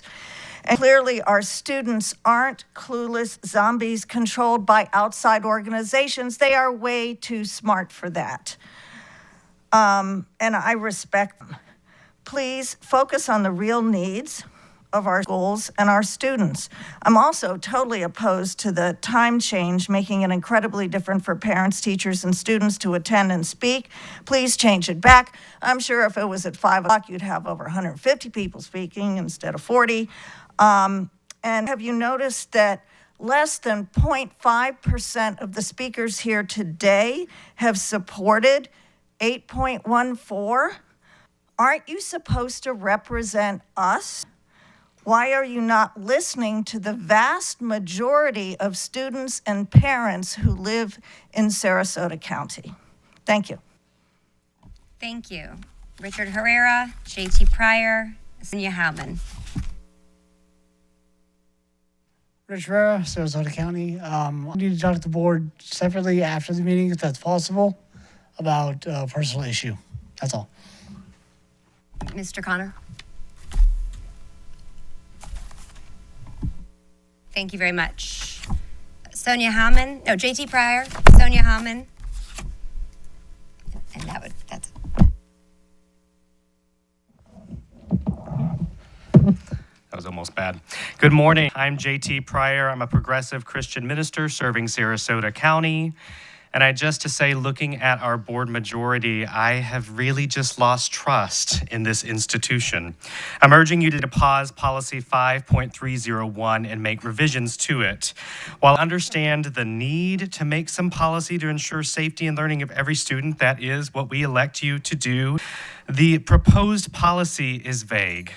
specifically the lack of clarity in the language defining disruptive conduct, and my fear that vague policy will lead to inconsistent enforcement of said policy. In my life before ministry, I worked in a company that employed union labor. One of the things that I learned very quickly was the ways that a vague union rule was actually really helpful for the company instead of helpful for the worker. While an advantage for the company I worked for, it would leave the workers vulnerable to the interpretation of whomever was in power. So vague policy supports whoever's in power, not the policy supporting those who need protection. And my fear is that this policy, as proposed, puts students at the will of an administrator or educator on their campus, and what might be permissible at one school or one classroom may not fly in another. What might stop an educator to target students in classroom discussions by calling their behavior disruptive conduct? There are not clear definitions and boundaries around what material and substantial disruption looks like. We leave our students at the mercy of one person's interpretation of a policy. Discipline should come from clear policy, not from broad definitions. Our students deserve a policy that is clearly defined so they know ahead of time the risk that they might take with a certain action, demonstration, speech, or even a moment of disruption. I ask you to clarify specifically the language around material and substantial disruptions so students can have a clear boundary set and know what is expected of them in the classroom and at school events. There is obviously a lot of energy around this. And in my ministry, I know whenever there's a lot of energy around something and something is unclear to me, there's usually something unsaid. And what I fear is being unsaid is that this is about political wins and distracting everyone from a budget crisis that we're losing many staff in valuable positions in this district. So I would like us to get clarity on this so we can start to focus on budget issues. Thank you. Thank you very much. Last speaker for this, Sonia Howman.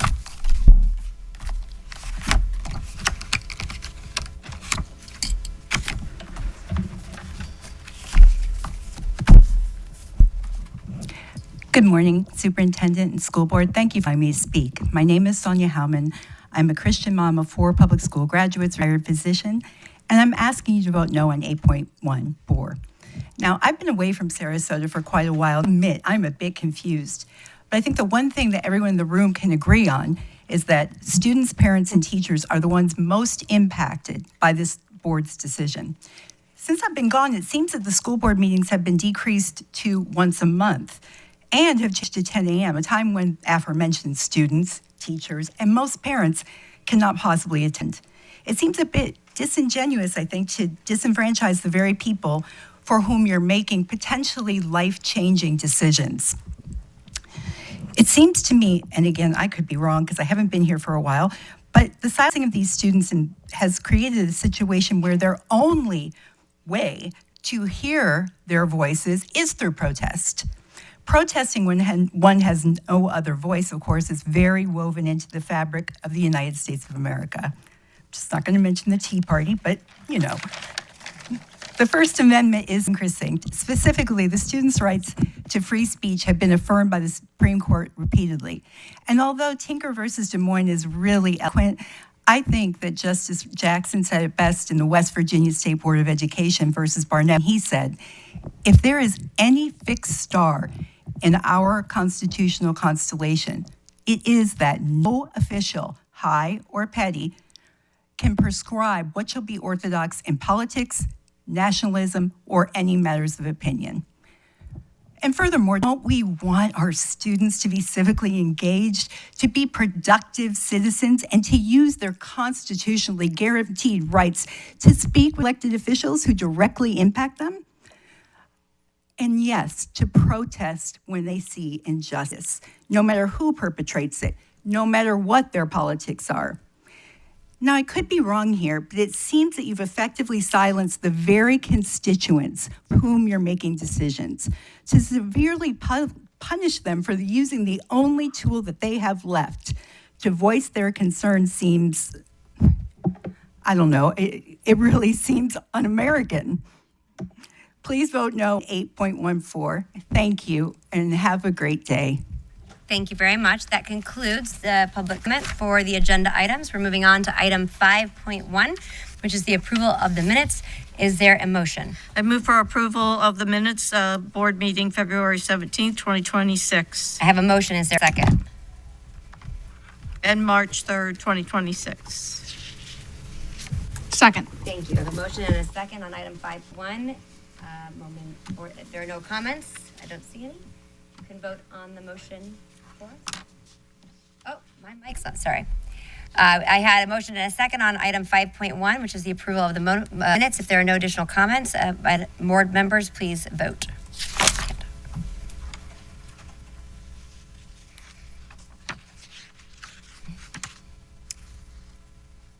And the motion passes favorably. Moving on to the next item is the approval of the consent agenda, item 6.1. May I have a motion? I move for approval of the consent agenda. I have a motion. Is there a second? Second. I have a motion and a second to approve the consent agenda as presented. Are there any comments? Seeing none, please vote on the motion before you.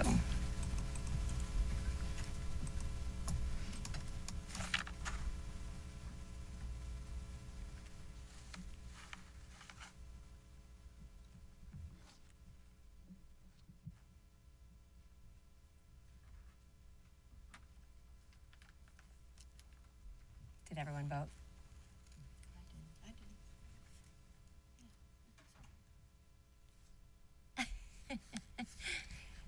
Sorry about that. Hold on one second. We're just waiting.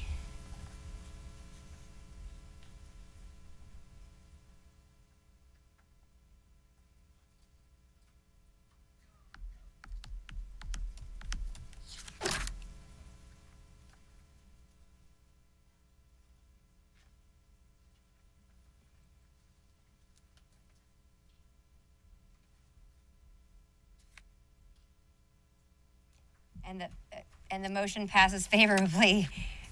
Moving on to the next item, this is under discussion agenda, item 8.2. Mr. Connor, could you please present this item? Yes, ma'am. Thank you. The next 13 items are all going to be centering on our adoption for the English Language Arts instructional materials K through 12. And under Florida statute, we are required to separate each of those items by title. So it is a little bit of a technical formality here, but you will go through each of these titles one by one and approve them based on statute. It does represent the full adoption cycle for ELA resources that will be in place through years 2028 through 3032. I do want to make a comment because I did hear through our public comment around the purchasing of these materials and that we'll be spending $6 million on that. I want to just remind that the last board meeting, the board purchased a gap year for ELA because we are continuing to use the same materials for an additional year. And very much to the recommendation of what the public was saying, that is why we chose to do that, was to save money in the long term. But at some point, we have to pull the trigger and purchase these materials throughout the 5-year cycle. So we will be staggering those purchases along the way as a cost-saving measure throughout the adoption of the ELA 5-year cycle. So want to reiterate, we are continuing with our current materials into next school year. You are approving and adopting the new materials starting 2028 through 3032. And that's what that's when we will go and purchase the new materials is in 2028. Thank you for that clarification. Also, I misspoke. I said 8.2. I skipped. It doesn't change what you just said, but we're starting on 8.1, which is the first of many, the kindergarten English language arts materials for 2028 through 32. We'll be going through a number of these, and unless you need to chime in on additional items. And also thank you for clarifying from the financial impact component as was addressed during members' comments. So if there are no additional comments, I will entertain a motion on item 8.1. I move for approval of the recommended kindergarten English language arts instructional materials for 2028 through 32. I have a motion by Mrs. Rose. Is there a second? Second. I have a second by Mr. Edwards. Are there any comments? If you could just clarify that it's the Florida Benchmark Advanced series title as well for the kindergarten. Correct. And I'll then repeat in that. subsequent motions as well. Okay. So I have a motion and a second. Are there any comments? Okay, board members, please vote that the Sarasota County, on the motion before us, which is the Sarasota County School Board approve the selection of the grade K English Language Arts textbooks as recommended. And I'm sorry, Mr. Duggan, what specific? The Florida benchmark advanced for kindergarten. Is the I don't seri- have is that the on there, series but title. that's Not on ours. Okay, noted.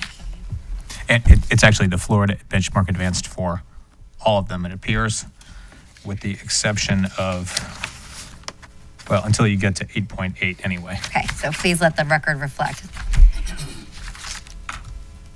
If you can vote on 8.1.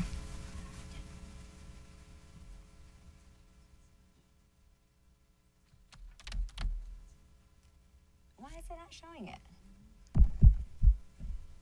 Okay, so all members voted and the record reflect it is a 5-0, so the motion passes. Moving on to item 8.2, grade 1 English Language Arts materials for 2028 to 32. Is there a motion? I move that the Sarasota County School Board approve the selection of the Grade 1 English Language textbook, the Florida Benchmark Advanced for Grade 1 for the years 2028 to 2032. Thank you. Is there a second? Second. A motion by Mrs. Barker and a second by Mrs. Rose. Are there any comments? Seeing none, please vote on the motion for you.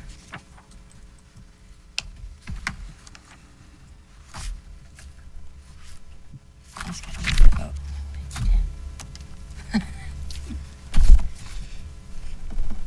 And I'll be looking to Mrs. Tompkins for the once you have the vote count, because I'm not getting any update here. Tom. And if not, we're going to do voice vote because we got a lot ahead of us.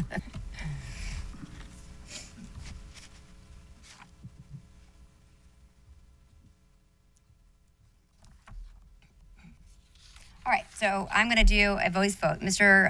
Edwards, Yes. Mrs. Marinelli, Yes. Mrs. Rose, Yes. Mrs. Barker, Yes. and the chair votes yes, and the motion passes unanimously for item 8.2. Moving on to the next item, 8.3. I'll entertain a motion. I move that the Sarasota County School Board approve the selection of the Grade 2 English Language Arts textbook, Florida Benchmark Advanced for the school years 2028 to 2032. I have a motion by Mrs. Barker. Is there a second? Second. I have a second by Mrs. Marinelli. Is there any comments? If not, board members, please vote on the item for you on 8.3.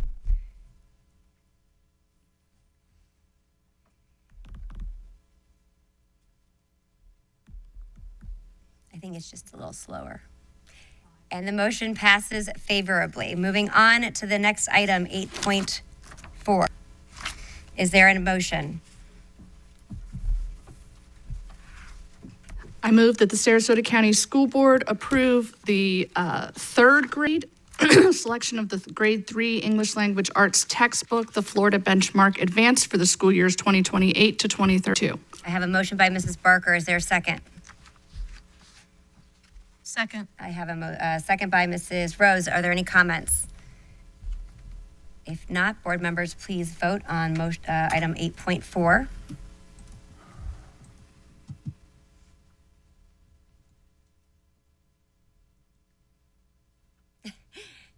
And the motion passes favorably. Moving on to the next item, 8.5. Is there a motion?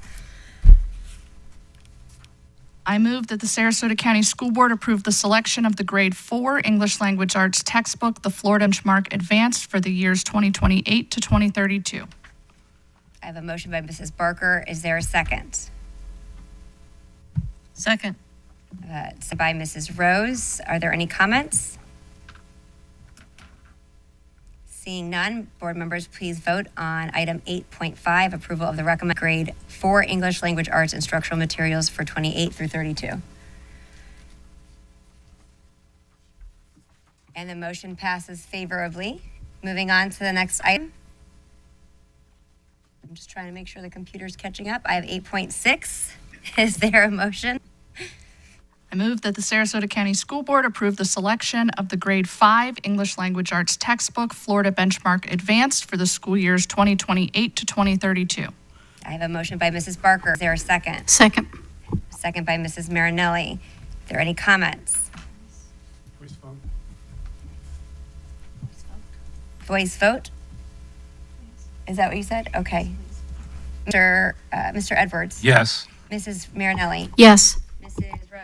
Yes. Mrs. Barker? Yes. Chair votes.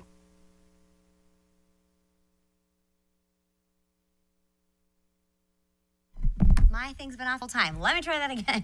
And the chair votes yes, and the motion for 8.6 passes verbally, which is the approval of the recommended grade 5 English Language Arts instructional material for 2028 to 32. Moving on to the next agenda item, which is 0.7. Is there a motion? I move that the Sarasota County School Board approve the selection of the grade 6 English Language Arts textbook, Florida My Perspectives ELA, for the school years 2028 to 2032. I have a motion. Is there a second? Second. I have a second. Motion by Mrs. Barker, second by Mrs. Rose. Are there any comments? Seeing none, are we doing voice vote? Okay, Mr. Edwards, I'll start with you. And just to remind, we're on 8.7, the approval of the recommended grade 6 English Language Arts instructional materials for 2028 through 32. Mr. Edwards. Yes. Mrs. Marinelli. Yes. Mrs. Rose. Yes. Mrs. Barker. Yes. And the chair votes yes, and the motion passes favorably. Moving on to 8.8, the approval of the recommended grade 7 English Language Arts instructional materials for 2028 through 32. Is there a motion? I move that the Sarasota County School Board approve the selection of the grade 7 English Language Arts textbook, Florida My Perspectives ELA, for the school years 2028 to 2032. I have a motion by Mrs. Barker. Is there a second? Second. And I have a second by Mrs. Rose. Are there any comments? Seeing none, I will do a voice vote. Mr. Edwards. Yes. Mrs. Marinelli. Yes. Mrs. Rose. Yes. Mrs. Barker. Yes. And the chair votes yes, and the motion to approve the recommended grade 7 English Language Arts instructional material for 2028 through 32 passes favorably. Moving on to the next item of 8.9. We are at grade 8. Is there a motion? I move that the Sarasota County School Board approve the selection of the grade 8 English Language Arts textbook, Florida My Perspectives ELA, for the school years 2028 to 2032. I have a motion by Mrs. Barker. Is there a second? Second. Second by Mrs. Marinelli. Are there any comments? Seeing none, we're going to continue on with a voice vote. Mr. Edwards. Yes. Mrs. Marinelli. Yes. Mrs. Rose. Yes. Mrs. Barker. Yes. And the chair votes yes, and the approval of the recommended grade 8 English Language Arts instructional materials for 2028 through 2032 passes favorably. Moving on to the next item, which is 8.10. Is there a motion? I move that the Sarasota County School Board approve the selection of the grade 9 English Language textbook, Florida My Perspectives ELA, for the school years 2028 to 2032. I have a motion by Mrs. Barker. Is there a second? Second. I have a second by Mrs. Rose. Are there any comments? Seeing none, I'll do a voice vote. Mr. Edwards. Yes. Mrs. Marinelli. Yes. Mrs. Rose. Yes. Mrs. Barker. Yes. And the chair votes yes, and the motion to approve the recommended grade 9 English Language Arts instructional materials for 2028 through 2032 passes favorably. Moving on to item 8.11. Is there a motion? I move that the Sarasota County School Board approve the selection of the grade 10 English Language Arts textbook, Florida My Perspectives ELA, for the school year 2028 to 2032. Thank you. I have a motion by Mrs. Barker. Is there a second? Second. I have a second by Mrs. Rose. Are there any comments? Seeing none, we'll do a voice vote. Mr. Edwards. Yes. Mrs. Marinelli. Yes. Mrs. Rose. Yes. Ms. Barker. Sorry. Yes. And the chair votes yes, and the motion to approve the recommended grade 10 English Language Arts instructional materials for 2028 through 2032 passes favorably. Whew. All right, moving on to 8.12. Is there a motion? I move that the Sarasota County School Board approve the selection of the grade 11 English Language Arts textbooks, Florida My Perspectives ELA, for the school year 2028 to 2032. I have a motion by Mrs. Barker. Is there a second? Second. I have a second by Mrs. Rose. Are there any comments? Seeing none, I will take a voice vote. Mr. Edwards. Yes. Mrs. Marinelli. Yes. Mrs. Rose. Mrs. Barker. Yes. And the chair votes yes, and the motion to approve the recommended grade 11 English Language Arts instructional materials for 2028 through 2032 passes favorably. Moving on to item 8.13, is there a motion? I move that the Sarasota County School Board approve the selection of the grade 12 English Language Arts textbook, Florida My Perspectives ELA, for the school years 2028 to 2032. I have a motion by Mrs. Barker. Is there a second? Second. I have a second by Mrs. Rose. Are there any comments? All right, we're going to continue with a voice vote. Edwards. Yes. Mrs. Marinelli. Yes. Mrs. Rose. Yes. Mrs. Barker. Yes. The chair votes yes, and the motion to approve the recommended grade 12 English Language Arts instructional materials for 2028 through 2032 passes favorably. Whew. All right, we are on 8.14. Now we are off of the instructional material. Is that correct? We've concluded that. Thank you, everyone, for working through that. And board members, I kind of like when we have voice vote, even if we can do it. Moving on to the next item, which is under the school board, is 8.14, the approval to advertise the new policy for 5.301 student disruptions and demonstrations. Is there a motion? I move for approval to advertise the new policy 5.301, student disruptions and demonstrations. I have a motion. Is there a second? Second. I have a motion by Mrs. Rose. I have a second by Mrs. Marinelli. I'm assuming there'll be some conversation on this. I will open it up to board members. If anyone wants to speak on it. Are there any comments? Mrs. Barker. I thought I could go scan after doing all that moving that I did. I appreciate all the comments, particularly around the clarity of the language for this policy. You're right. The language is intentionally vague because we have to dance around students' First Amendment rights. To me, that's red flag number one. But in addition to that, I saw the word reaffirm all over this policy, and Mrs. Marinelli told us at the last board meeting that our student code of conduct has covered student walkouts for decades. So there's nothing to reaffirm here. This is really a solution in search of a problem. But what is different is this focus on outside organizations. And that's interesting to me because my fellow board members have framed that conversation around one group in particular, which means that this policy is not just unnecessary, it's targeted. It's also redundant, it's reactive, and it's short-sighted, and obviously I will not be supporting it. That said, quite frankly, you're right. This is just another pattern that we have found ourselves in the last several months. And what we've done is indulge in self-induced chaos. That's not our job as board members.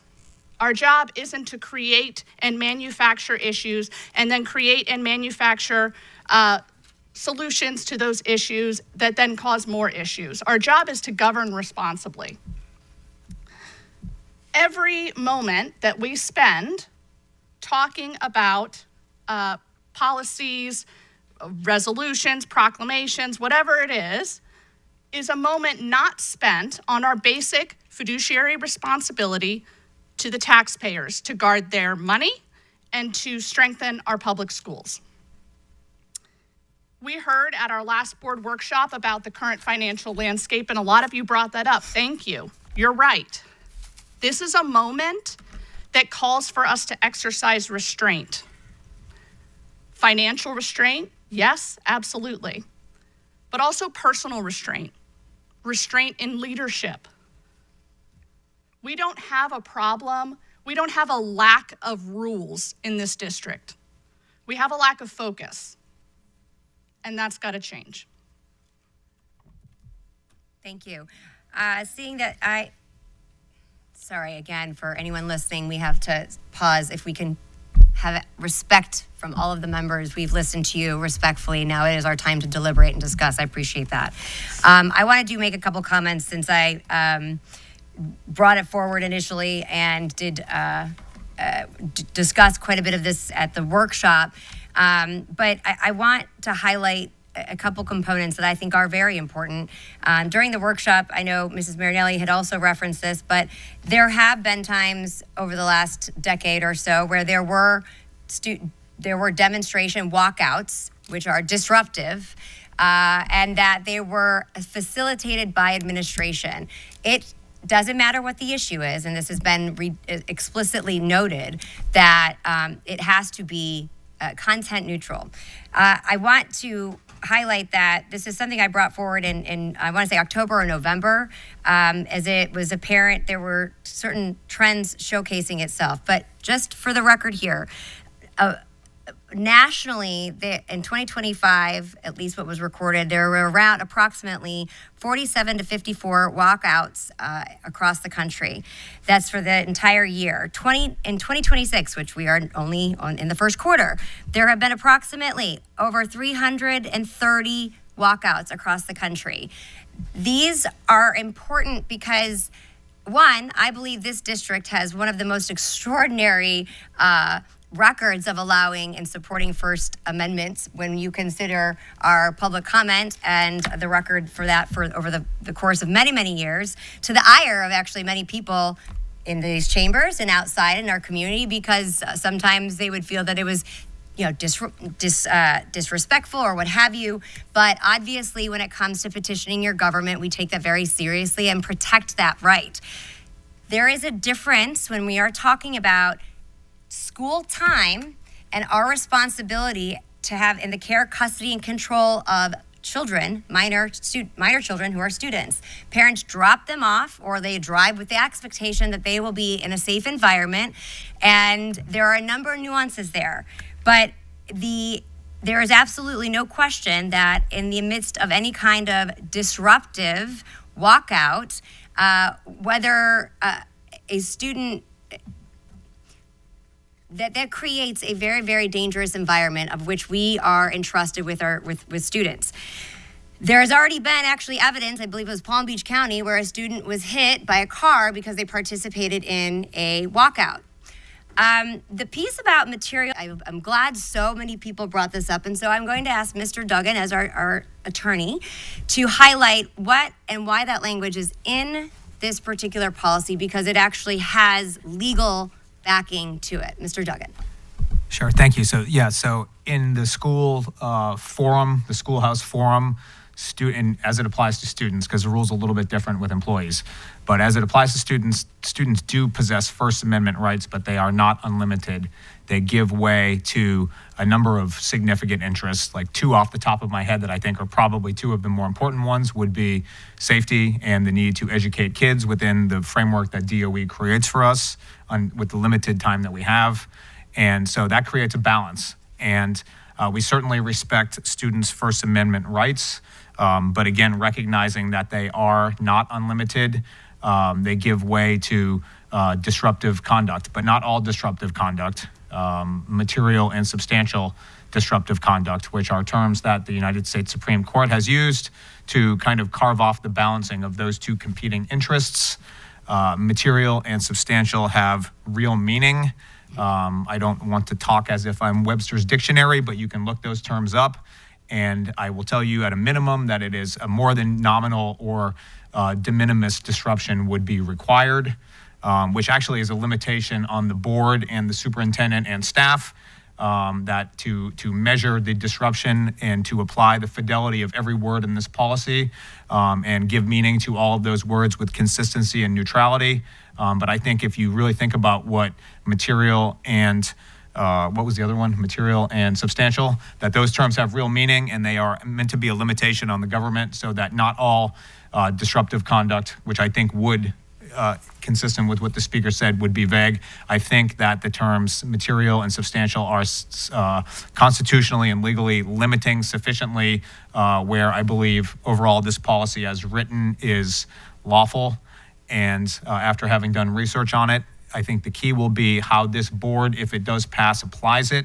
Again, giving fidelity to each word with consistency and with neutrality, so that we don't pick and choose what speech we prefer and permit or prohibit based on the content of it, and that it is applied in an even-handed and reasonable manner moving forward. Thank you. So just to reiterate, material and substantially disruptive is actually a Tinker test, which the Tinkerverse Des Moines has been raised many, many times. So there was a lot of process and thought and legal counsel evaluated into this. So this is not just willy-nilly or trying to be intentionally vague to get a gotcha. Mr. Connor, when you consider our administrators, when there's a number of different things on a daily basis where they have to evaluate students' behavior or disruptive nature, is this something that would be new for them, or is this something that you believe that they are professionally suited to handle? I think any activity that would disrupt the orderly structure of the school day, whether it be period by period instruction occurring during those designated timeframes, and anything that would disrupt that in a manner that would take them off course of their normal schedule, would be something that the administrators would be well equipped to handle. Thank you. And while there has been components of our student code of conduct that has referenced or addressed this, this has not been on its own to stand out to make it crystal clear what is allowed and what is not, and what those consequences are, in addition to the third-party component. I want to highlight something that was noted by a member of public comment, 2 issues, that talked about experiences where certain schools would discipline based on the apparel versus somewhere else. I actually am familiar with circumstances like that, and I can tell you leadership matters extremely, and I can say with abundant confidence that there has been a dramatic change in our leaderships, particularly with our superintendent, but in a number of other areas, and feel very strongly that the content neutrality is not taken lightly and has been and will be consistently addressed. And in the event that there is any time where someone feels that that is not being applied, whatever it may be, that those functions are responded to immediately. Finally, I want to address the parental rights piece.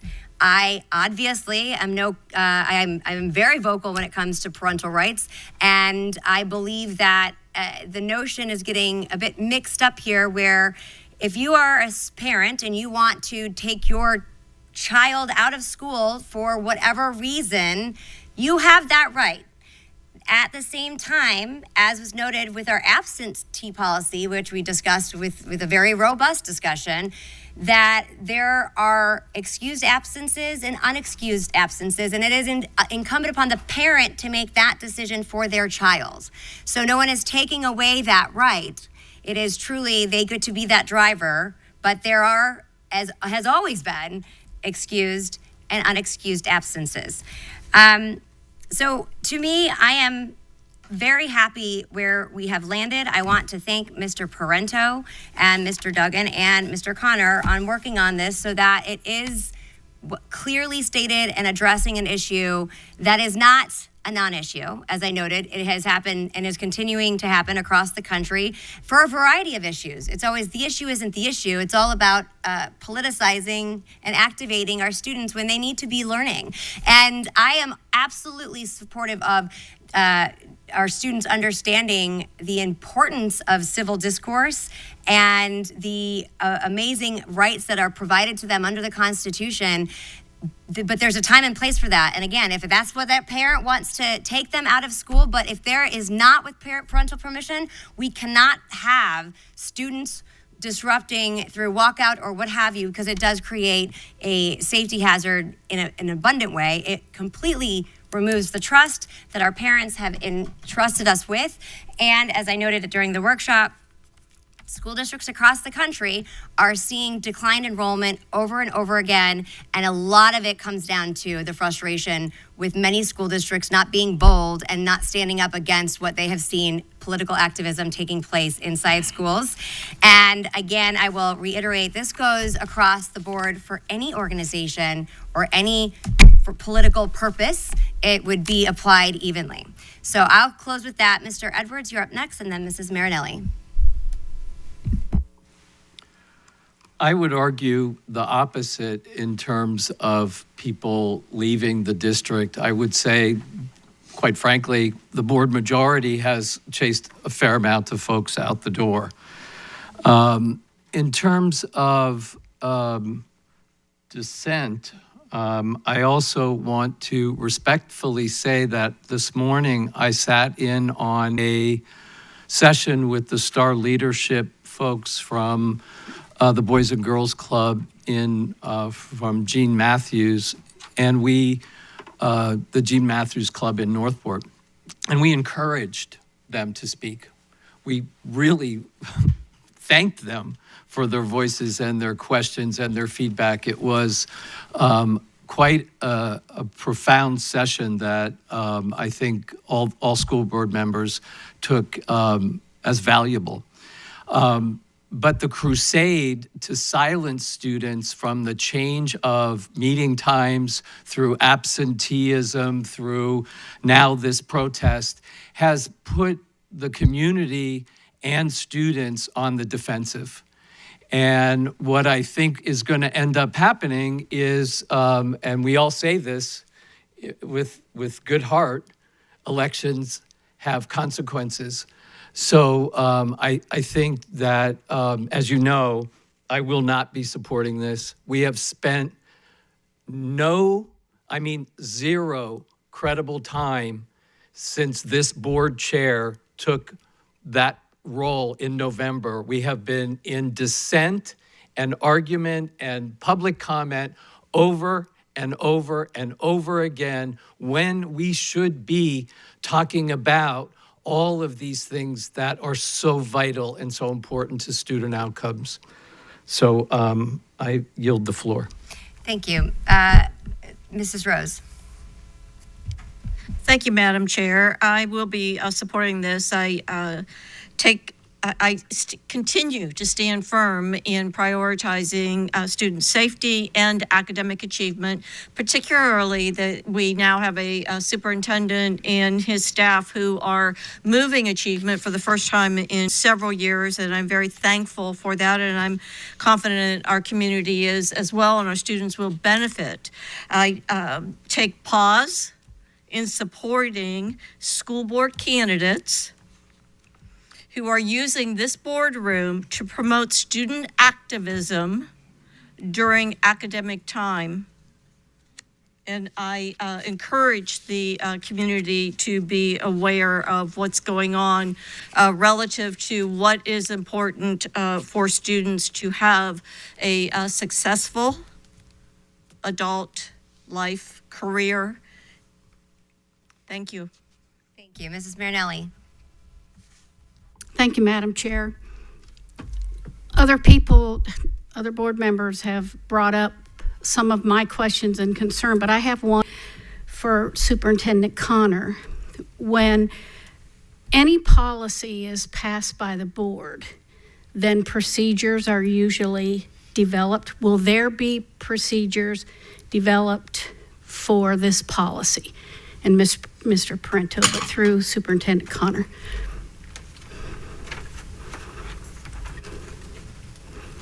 I would say in this particular policy that we would reiterate the actions needed to be taken in order to comply. So not that we would have a handbook or there would be a document necessarily, but there would be covering with administrators and answering questions regarding how to handle disruptions. They are already well equipped to do that. In this case, it's applying based on the policy any appropriate actions thereof. So we would do that through principal meetings. We would do that potentially through a memo, but not necessarily creating a guiding document necessarily that would outline those procedures, because these things are pretty well defined already in our way of work when we're operating and managing our schools. So it's not anything new in terms of that. It's just making sure that if there was a violation of this policy related to a demonstration, making sure that the appropriate pieces were there. Well, thank you for that clarification, because it was brought up several times that administrators would not have any, it'd be ambiguous. And I want to reiterate, or have you reiterate, that it will not be ambiguous administrators will know what disruptive behavior and all that is brought in this policy. Okay, thank you for that one. And I think it's very important to bring up, we talk about, well, I don't, in the comments, public comments, it's brought up about the community. Well, this is a little community. Community means many things. This is a little community that shows up at every board meeting, and I think it's great. But there are many people from past behaviors from this community that shows up that they feel like they have been verbally attacked, their jobs have been called to try to get them fired because they might have a different perspective, and they're not going to come. I talk to a lot of students, and the majority of students think having protests during school hours is stupid. Not my words, their words. You might not agree with that, but people I talk to, students I talk to, think it's stupid because they are there to learn. So, with that being said, and I talk to many parents, and I spent a lot of time talking to parents during this spring break, and not one parent that I talked to, out of probably 50, support kids protesting during the school day. There are times that they can protest after school. They can protest on Saturdays and Sundays, but not during school hours. So I do talk to a lot of people, and I listen to you, and this community is totally opposite. You believe that students should be able to protest during the school day. But as a former teacher,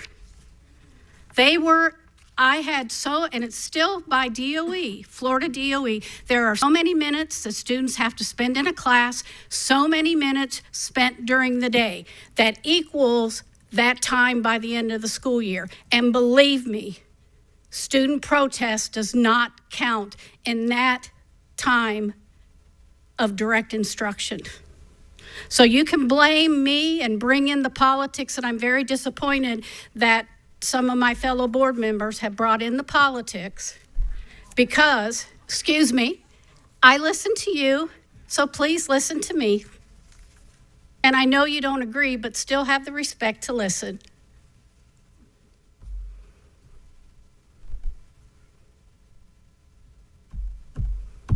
I guess I have to do it like I used to do my students.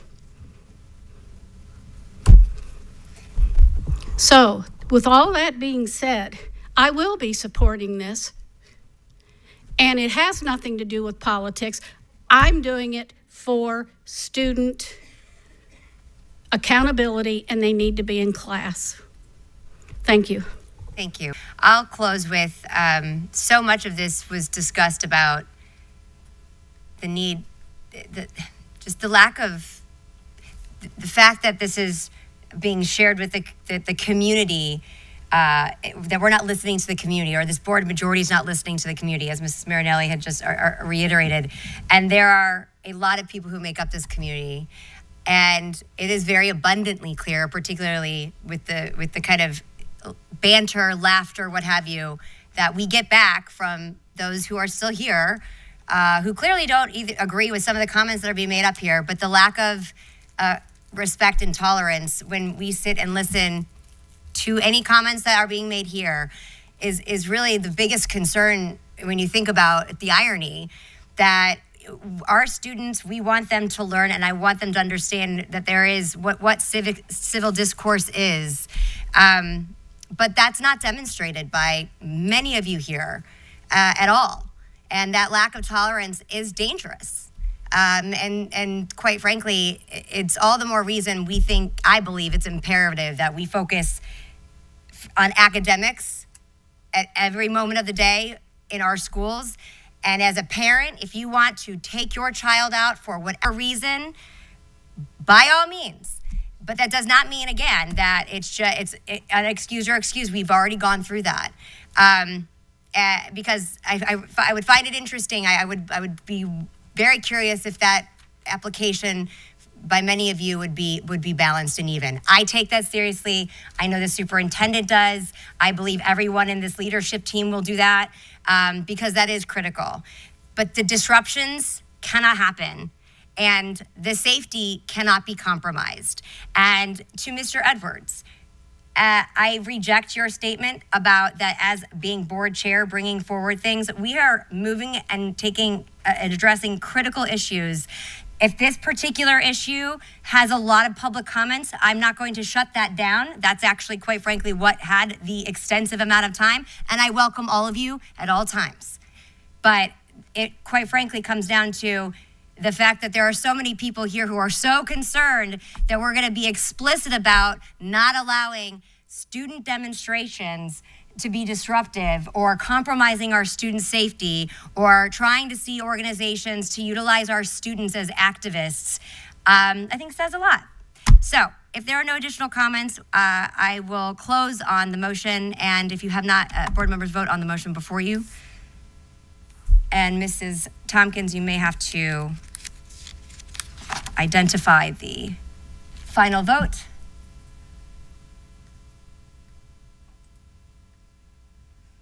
I think I know, but I want to wait.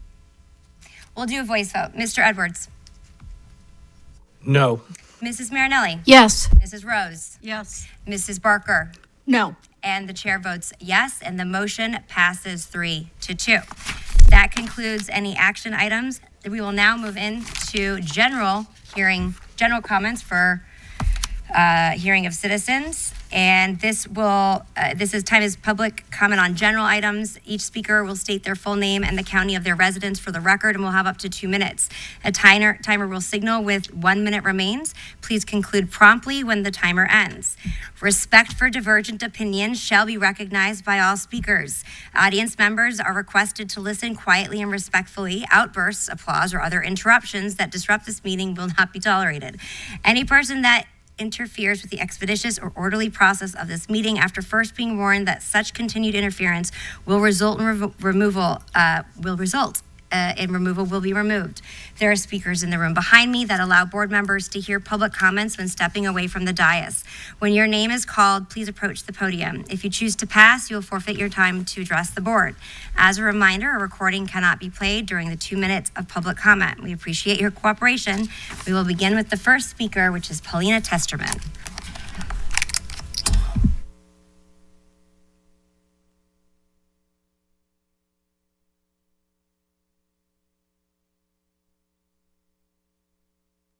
Nothing else? You folks sure are consistent. Oh, Mrs. Rose is gone again. I'll miss her. Here I am yet again. I didn't have a written speech or anything. I'm sorry. I'll give you your time back. Yes. If we have to clear the chambers, I think it's kind of, it was invested a lot of time. I see there's in a black and white, if I have to warn again, we'll have to be removed. You may resume your time. Yeah.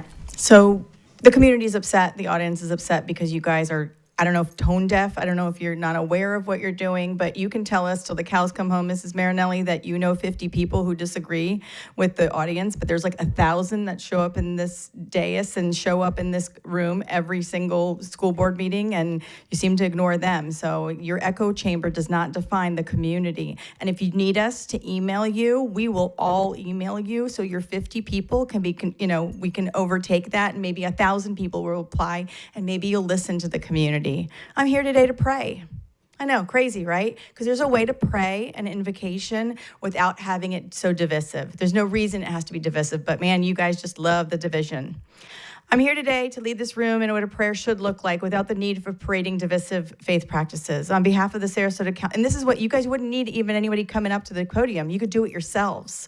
On behalf of the Sarasota County School Board, we welcome you all to today's meeting. Please join me in a moment of reflection. As we gather today, may we set aside division and approach our work with open minds, steady hearts, and a shared commitment to our students. May we remember that every voice in this room, whether in agreement or disagreement, comes from a place of wanting what's in the best interest of our children children in our community, except for the three of you. And grant us the patience to listen, the courage to speak respectfully, and the wisdom to work towards solutions and uplift everyone. May collaboration replace conflict, understanding replace assumptions, and compassion guide our decisions. Let our focus remain on the young people who depend on us all to lead with integrity and fairness and hope. Together, may we build a community where every student feels supported, every educator feels valued, and every family feels heard. Look at that. That wasn't hard. That is called unity. That is bringing a community together. I mean, we wouldn't believe. Thank you. Next is Lieutenant Colonel Duff Smiley, and then Robin Williams. Robin Williams. And after that, Teresa DeWitt.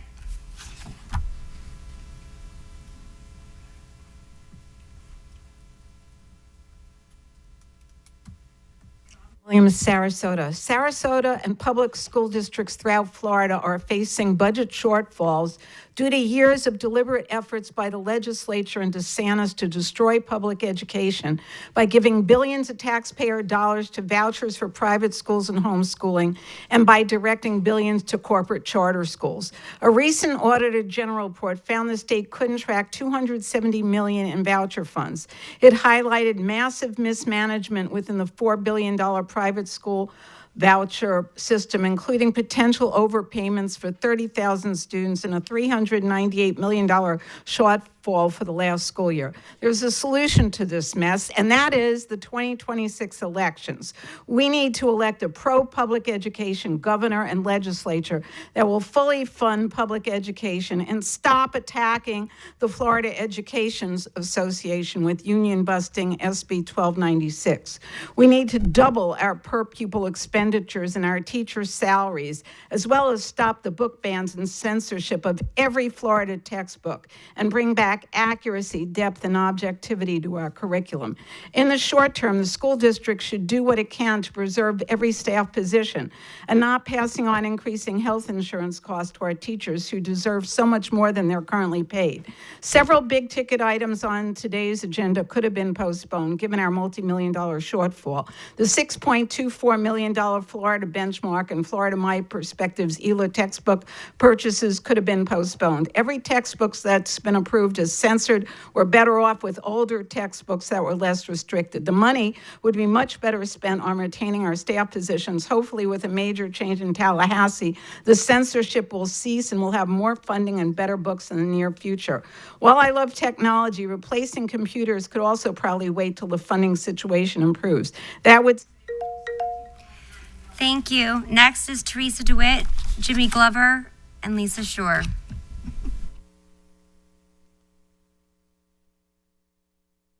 Teresa DeWitt for District 1.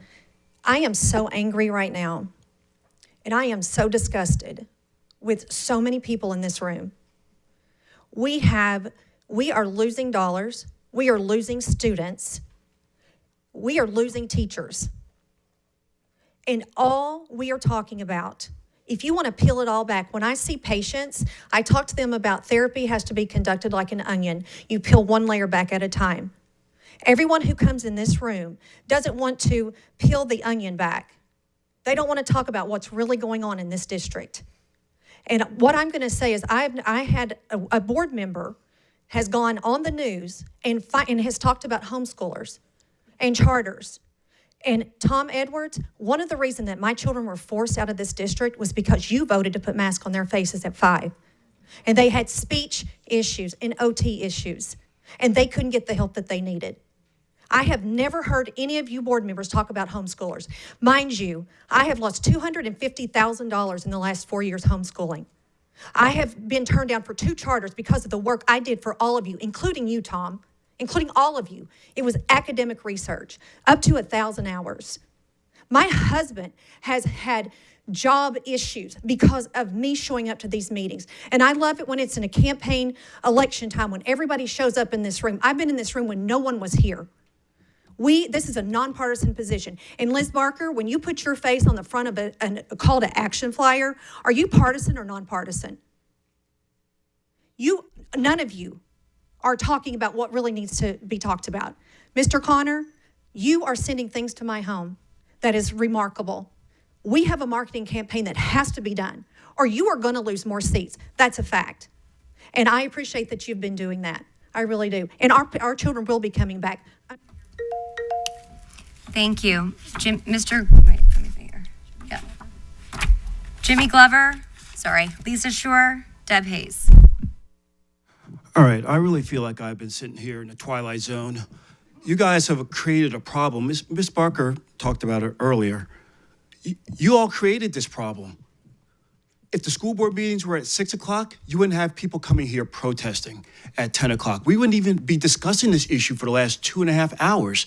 It seems like a simple solution to a simple problem. Just move the time back to 6 p.m. All the kids will be in school and we won't have any issues. At 6 p.m., if they choose to go ahead and protest outside, then that's what they do. Then that way, they all could go to class, all the children can show up, all the teachers can show up, and all the parents can show up.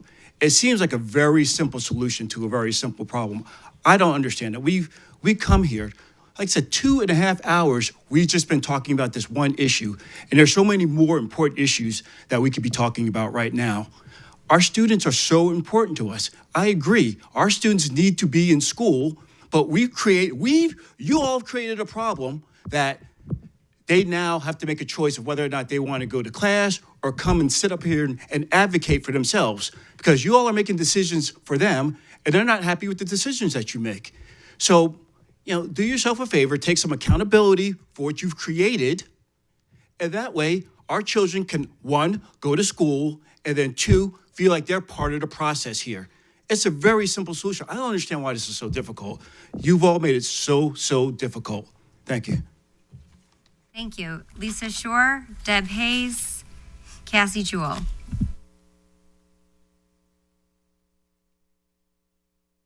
Mr. Glover, you took the words right out of my mouth.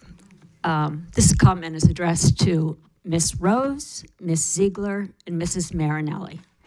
Please stop urinating on my leg and telling me that it's raining. We see you. As he said, I can wait for you, Robin, if you want.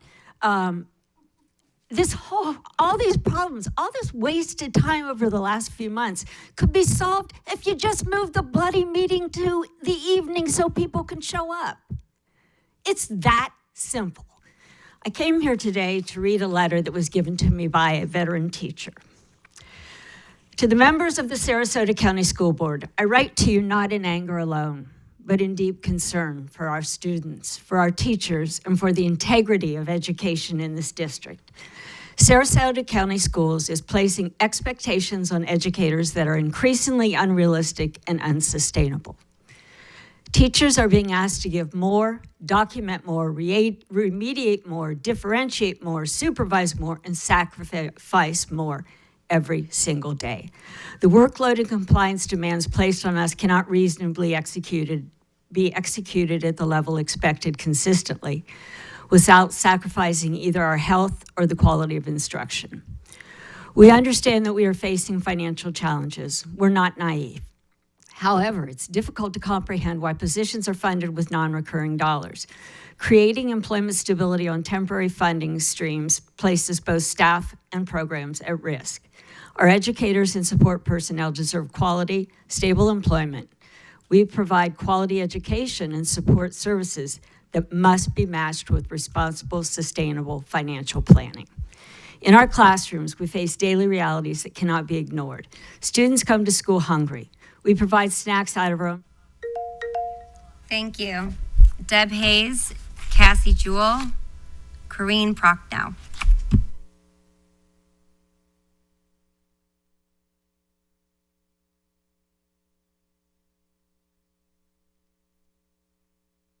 My name is Deb Hayes, and I'm going to finish the letter that was started. When basic needs are unmet, instructional time is interrupted and behavioral issues escalate. Teachers absorb that burden emotionally and financially. Safety is another growing concern. We are required to enforce student ID policies, and yet there's no consistent or effective system to ensure compliance. Students move unsupervised across campuses. IDs are shared, reused, and not worn properly. When identification policies lack accountability, teachers are placed in a vulnerable position. Safety protocols must be enforceable to be meaningful, which harkens back to the previous conversations. The problems in our district are not caused by teachers. They are systemic. They require leadership willing to acknowledge reality and partner with educators in good faith. We want to stay, we want to teach, we want Sarasota County schools to succeed, but that success depends on meaningful support, practical policies, and shared accountability. Respectfully, a concerned teacher.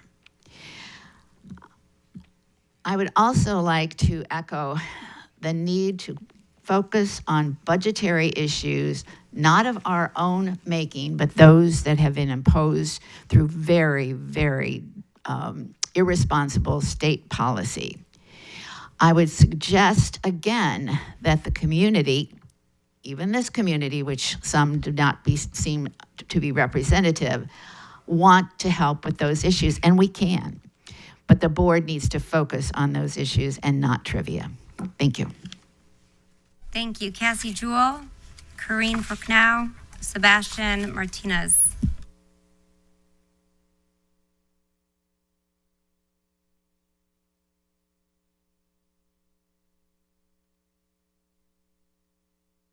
Cassie Jewell, Sarasota County. So a couple of quotes I just heard that perked my ears up.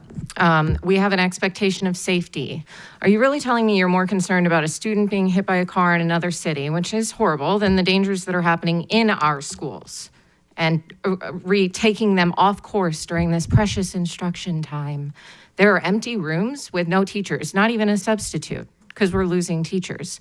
My teenage son has been in an empty room more times than I can count this year, sitting there. They decide, should we take a field trip to the principal's office and let them know that we're all alone? And they decide instead to stay in class and do their work because that's what they should be doing and that's easier.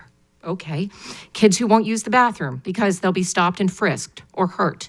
Bullying and abuse on campuses, rampant. Sexual assault amongst elementary students. I'm never gonna let that one go, guys. Expulsion has got to be a thing. You have to figure something out. But here we are talking about walkouts. I don't get it, okay? Utilizing our students as activists. Where is it coming from that you can say we're politicizing our children? Our children have been politicized themselves by their own lived experience. If they choose to protest, it's because they feel oppressed. They're passionate about what they're going through, and what you do is create problems where you have no business doing so. Robin, the kids do think it's stupid that you're all involved in this because you're manufacturing an issue that doesn't exist. So I guess I do it how I do with my students, my children. Lack of tolerance is dangerous. Bridget, you're right. I fear you ladies are poorly prepared for your adult life, career. Do better. Thank you. Corrine Prochnow, Sebastian Martinez, and Carol Lerner.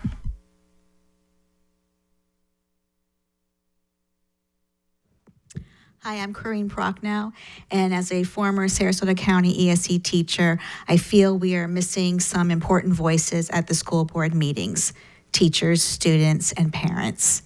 And with this, we are missing the time and opportunity to give and receive feedback and information on more crucial topics like curriculum, teacher supports, budget deficits, and the loss of millions due to the voucher program, staff cuts, and their impact. The board needs to hear from and get input from a variety of voices and to make more informed decisions, better decisions. It's important to hear from the folks that are in it, they're living it. Perspectives and lived experiences change through the years, and we need to keep up with that. There's a lot of good and progress out there to be had, and we need to be highlighting that. Our school board meetings should be focused on education, curriculum, needs and supports of students and teachers, budgets, and the school choices that Sarasota County Public Schools offer. Instead, we have to keep coming back to defend established constitutional and civil rights.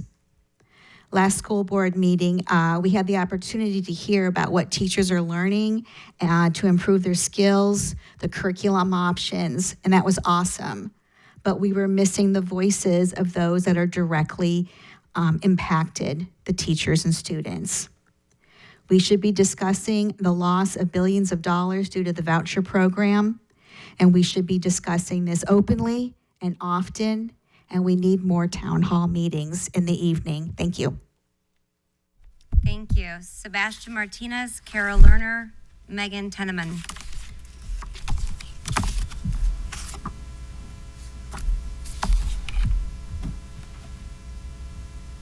You're not go?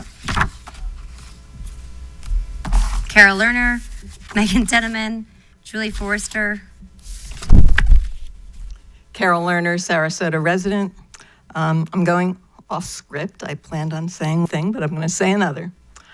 I want to take us back, kind of like what Paulina did, to 2020. And I think our chair probably remembers a Facebook post that she wrote, and it ended with, "Educate, don't indoctrinate." And that was a call. That was an activist call to parents, to community members, to come to the school board to charge that our teachers were indoctrinating students. And they came. Now, Rana Bazzini and I were one of the only few people, I guess you could say on our side, that masked up. I remember I double masked and attended these meetings. Well, they were like unbelievable. People screaming about how Sarasota schools indoctrinated. I remember a student I went out to the restroom, and a mother was talking to a Booker student who's now at Harvard, saying that she wanted to spit in her face because she hadn't written the speech that she gave because she attended Booker High School. Now tell me that is not activism. And who were the people there? They were parents, but they were also Proud Boys and a whole bunch of other far-right people. And the person who's chairing this meeting did that. Then she went on to Fox News and nationally said that teachers were indoctrinating. And that, as Paulina Testerman said, that her daughter...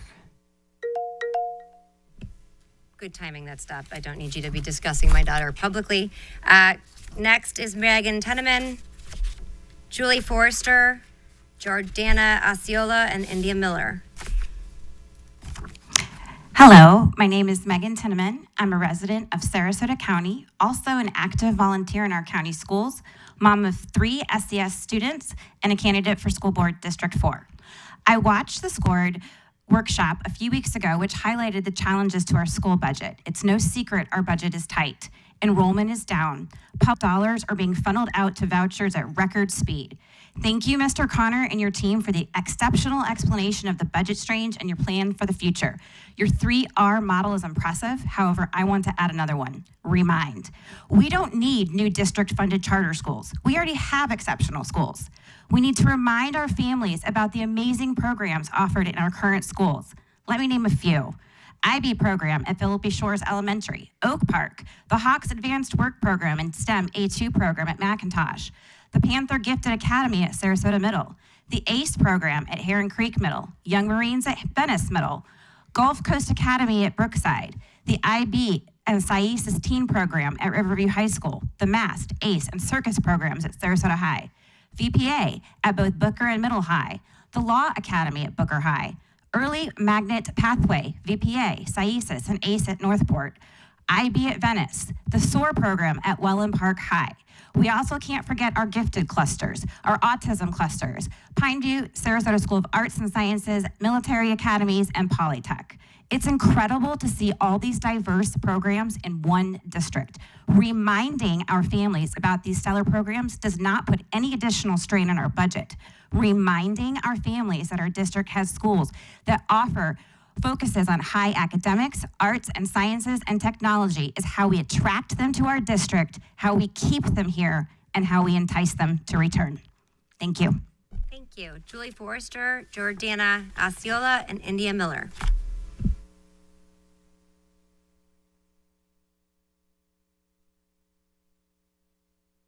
Hi, Board. Julie Forrester, parent of Sarasota County Public School kids.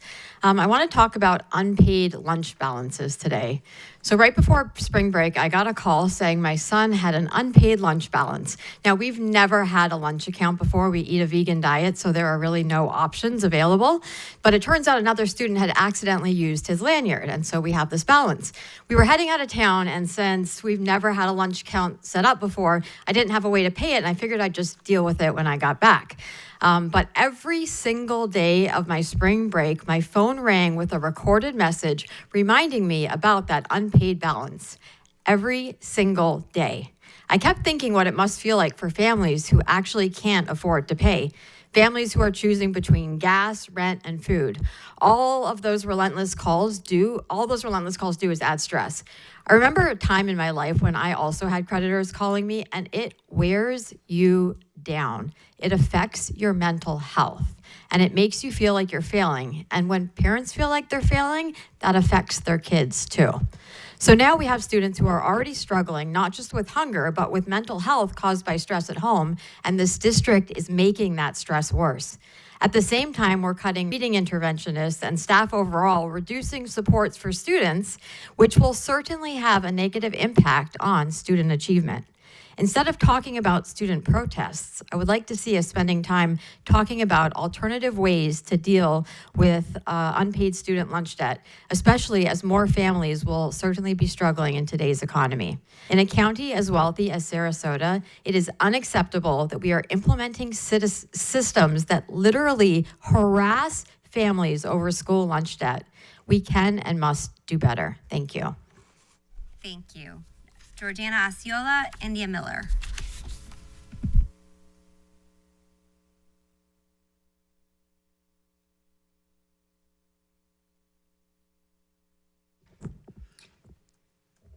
Good afternoon, Board. My name is Jordana Osceola, and it's Sarasota County Public School parent.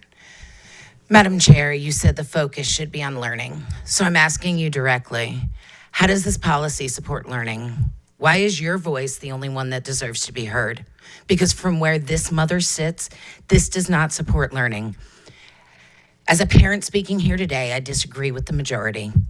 This policy sends a message that student presence is a problem to manage instead of a value to support.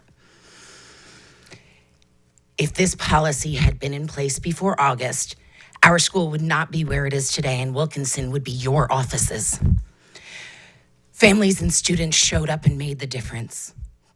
Now the direction you're taking is pushing families out of public schools and into private options. Over 24% of my tax dollars for public education are already being directed away from my child's public education. And you shared that this policy has been in development since November? Well, I asked in August. From a parent's perspective, that raises real concerns about transparency and trust. Because when communications and actions do not align, trust breaks down. We are facing real issues, and instead of restoring that support, this is not a stronger system.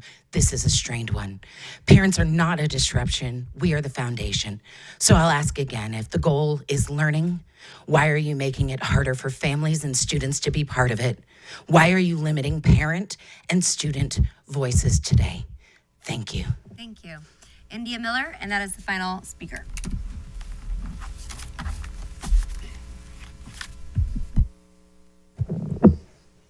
Hi, I'm India Miller, also known as the person in the black who was disruptive with the rest of us, who laughed because Karen Rose's antics of leaving the room every time that Paulina has to speak are ridiculous and unprofessional and not respectful like you talk about.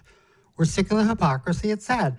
The only reason I'm here today is because a teacher couldn't be here and asked that we speak on their behalf because the three of you are so disrespectful that you've moved the staff meeting to a time where people can't speak. Just the looks on your faces, the way that you don't even meet us in the eye when we speak. I wouldn't even be here except that a teacher can't because you've moved this meeting to a time that they're not here. Then you call me up. But I mean, then your games, you moved me to, you cut my name out. I had to speak to a resource officer, to Tim Enos, who I respect, to get my name even up here. But the only reason I was here is because I signed up with 3 other speakers in a row to make sure that our teacher's voice could be heard. But again, the games that you played interfered with this yet again.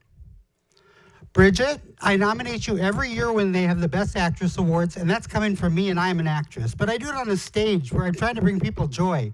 I don't do it by playing somebody who cares about education, but is here to destroy, defund, and distract our public education. I don't know how you live with yourselves. I really don't.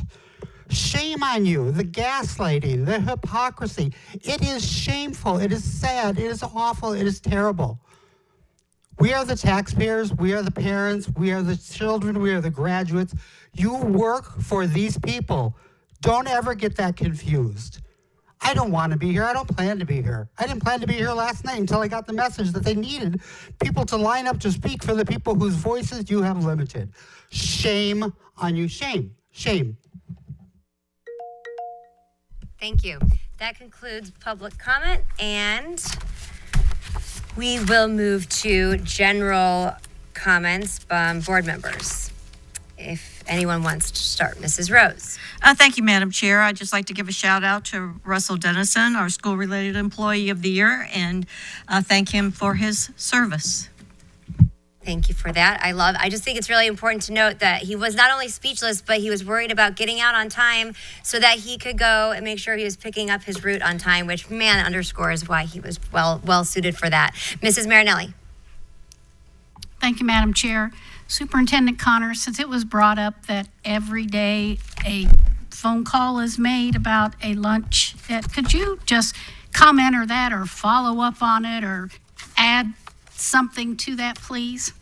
I will take a look at that. That was news to me, so we'll be able to provide an update on that. Okay, thank you. Also, I would like to congratulate all the students that are in 4-H and part of the farm school that had their animals at the Sarasota County Fair.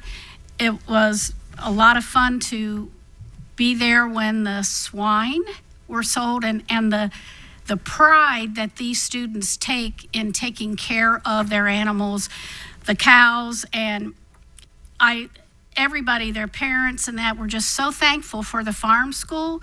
And also because of the farm school and the way this board and our superintendent and staff have supported the farm school, 4-H has increased, and that's a very good thing for our kids to have a positive experience in school and positive extracurricular activities. So my congratulations to the students that had their animals and placed at the Sarasota County Fair. Thank you.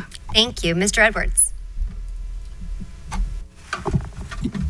Just for the record, I too want kids in class.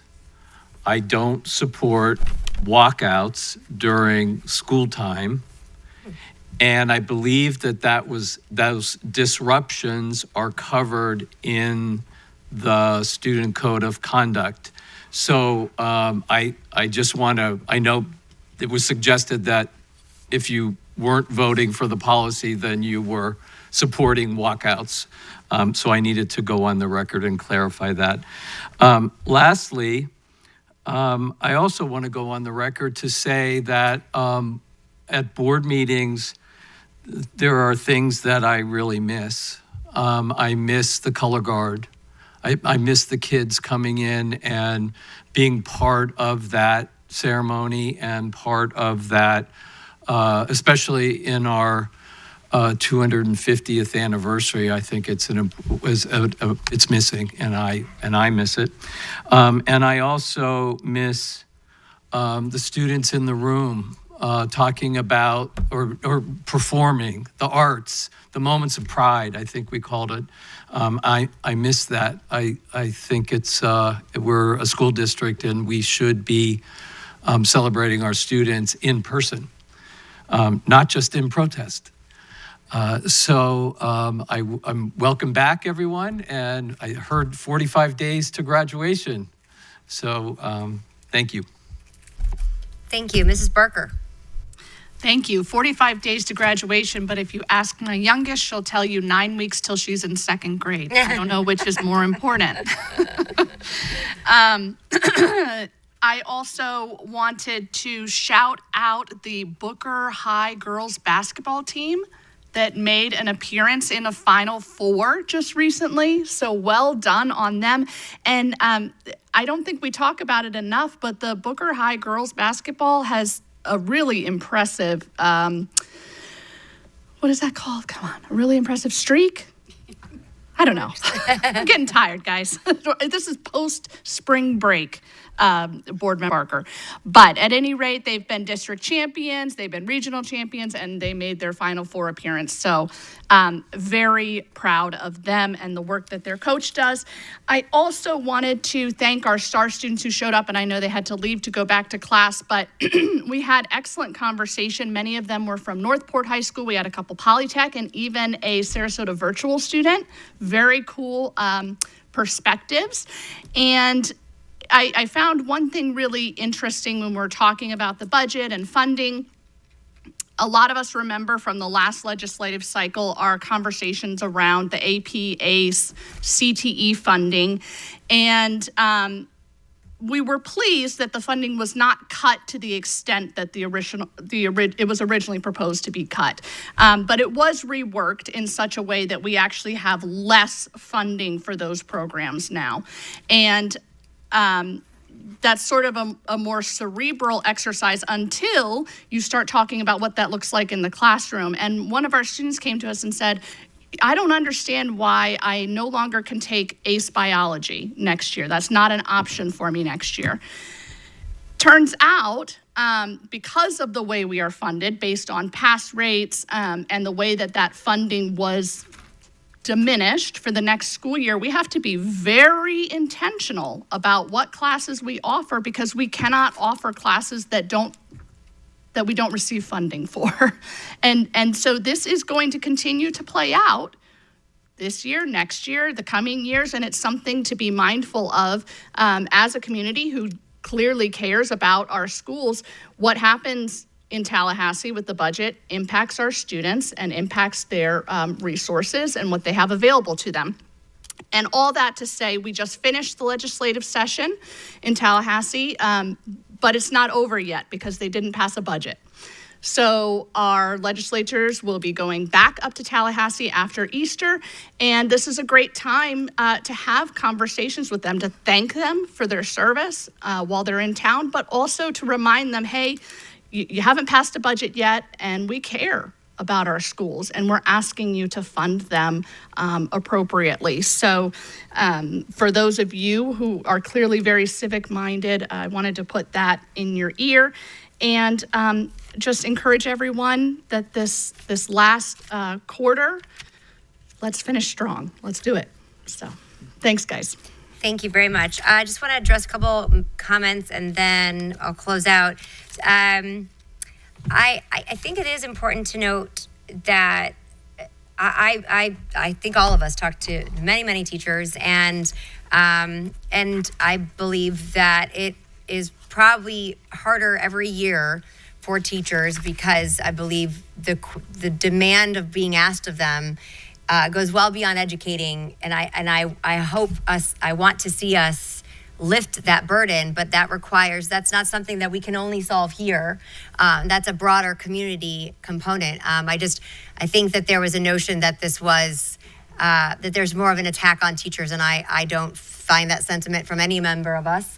I know that a member of public wanted to bring back to 2020, and just so that everyone's clear, that was on a Brain Pop video, not about a specific teacher. So I reject that notion that there was anything beyond what those statements were. But I stand very strongly on where I stood and about my objection to that particular content. And I am glad to see that a variety of objectionable content is no longer front and center in many schools across this state, and our students are better off for it. I will say that there are challenges when it comes to behavior. I know someone mentioned, the financial impacts or financial challenges many families are facing when it comes to even from our lunch programs.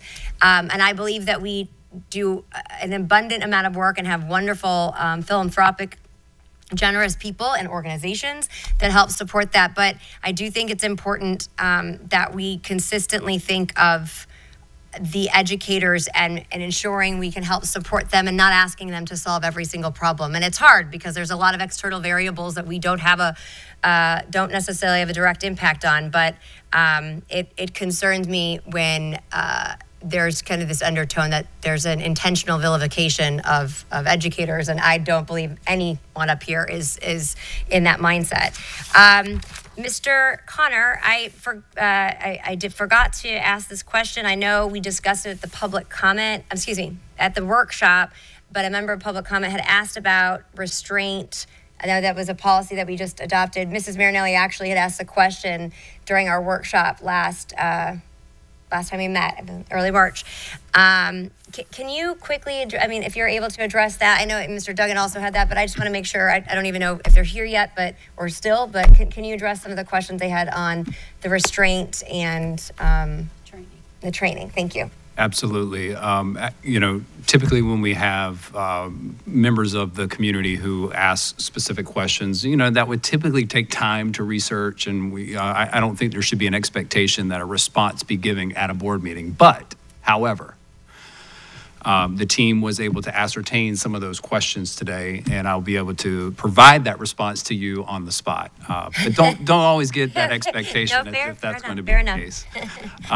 Because some of these things are nuanced, and we have to do our due diligence to make sure that we're responding accurately. But in terms of school staff, that was brought up around who, when a student has a timeout, for instance, and that student's not complying, who would physically restrain that child? Well, we don't physically restrain child unless there's a safety concern involved. So when that is actually we have to implement that strategy to restrain someone. That comes from a trained person. It is a training that is 8 hours in length. You have to demonstrate that you are able to do those types of interventions appropriately, almost as if there is an assessment piece. You have to pass that. So we only do that for safety reasons, and we have to record and document every opportunity that happens. There is an actual state involuntary examination and restraint and seclusion database that is reported, and we outline that and communicate that with families, and we report each incidence of that. In terms of that training, it is an annual recertification process as well. So 8 hours each and every time, each and every year for those who are trained for that. So the data going back to 2022-23 school year, we've seen a steady decrease in the number of incidences where we've had to restrain, going from 42 back in 23. In the 23-24 school year, it was 44. Then last year, it was 30. And then currently to date this year, with 45 days left of school, there's only 20 incidences where we have had that. There was also a question brought up around Baker Acts. And so we were able to pull that data very quickly together. In 22-23, there were 67 students involved in a Baker Act, and some of those were multiple times, right? So there may have been multiple instances where that one student was Baker Act more than once. In 23-24, there were 63 students. In 2024-25, last year, there was 75 students. And so far this year, we have 54 students. That also gives me a little indication around our new mental health support structure that we've been implementing, that we are seeing some success. I know this is not a complete year, but with 45 days, we're seeing pretty significantly less number of referrals for Baker Acts. And so we're hopeful that is a positive indication that the structure is doing its job. So I think that answers most of the questions that were brought up, at least during public comment today. We can do further research if needed, but we were able to get that out before the end of this meeting. Okay, that was, thank you. That was beyond what I actually expected. I know that it was addressed at the workshop that you had similar questions, and those specific data points, I'm very impressed with that turnaround. Thank you. But I note that that's not always going to be the ability to respond in that quick of a turnaround, but thank you for that. I do want to also highlight, I know that during the superintendent's report, Mr. Connor highlighted some of the components about, I say ed tech, but the frequency and time amount that our students are on any kind of digital device, et cetera. I appreciate that highlight. I know I bring it up a lot. It's a conversation that's even gaining more and more traction across the country about what that appropriateness is. I'm very glad to see us constantly have a keen eye on what that is and making sure we're managing it properly. And finally, I want to do a shout out. I know people don't love this, but Mr. Binswinger, I want to thank you. There was you had a constituent issue, and the response was rapid, and that's always in line with what I have experienced with you over the years. But I know so many people. I welcome public comment, and I recognize that, but it doesn't, as I've said before, it doesn't necessarily, there's not always a place and time that's going to work for everyone, but I do pride ourselves in trying to be responsive, and not only were you responsive, but came up with a follow-up solution, and I just wanted to thank you. I know that parent was very appreciative as well. I know there are many stories like that across the district, but thank you very much. I always seem to close my book before we're done here. So if there are no additional comments, I will close out with the next monthly work session is Tuesday, April 7th at 10 a.m. Our next regular board meeting is Tuesday, April 21st at 10 a.m. And if there is no objection, without objection, we stand adjourned.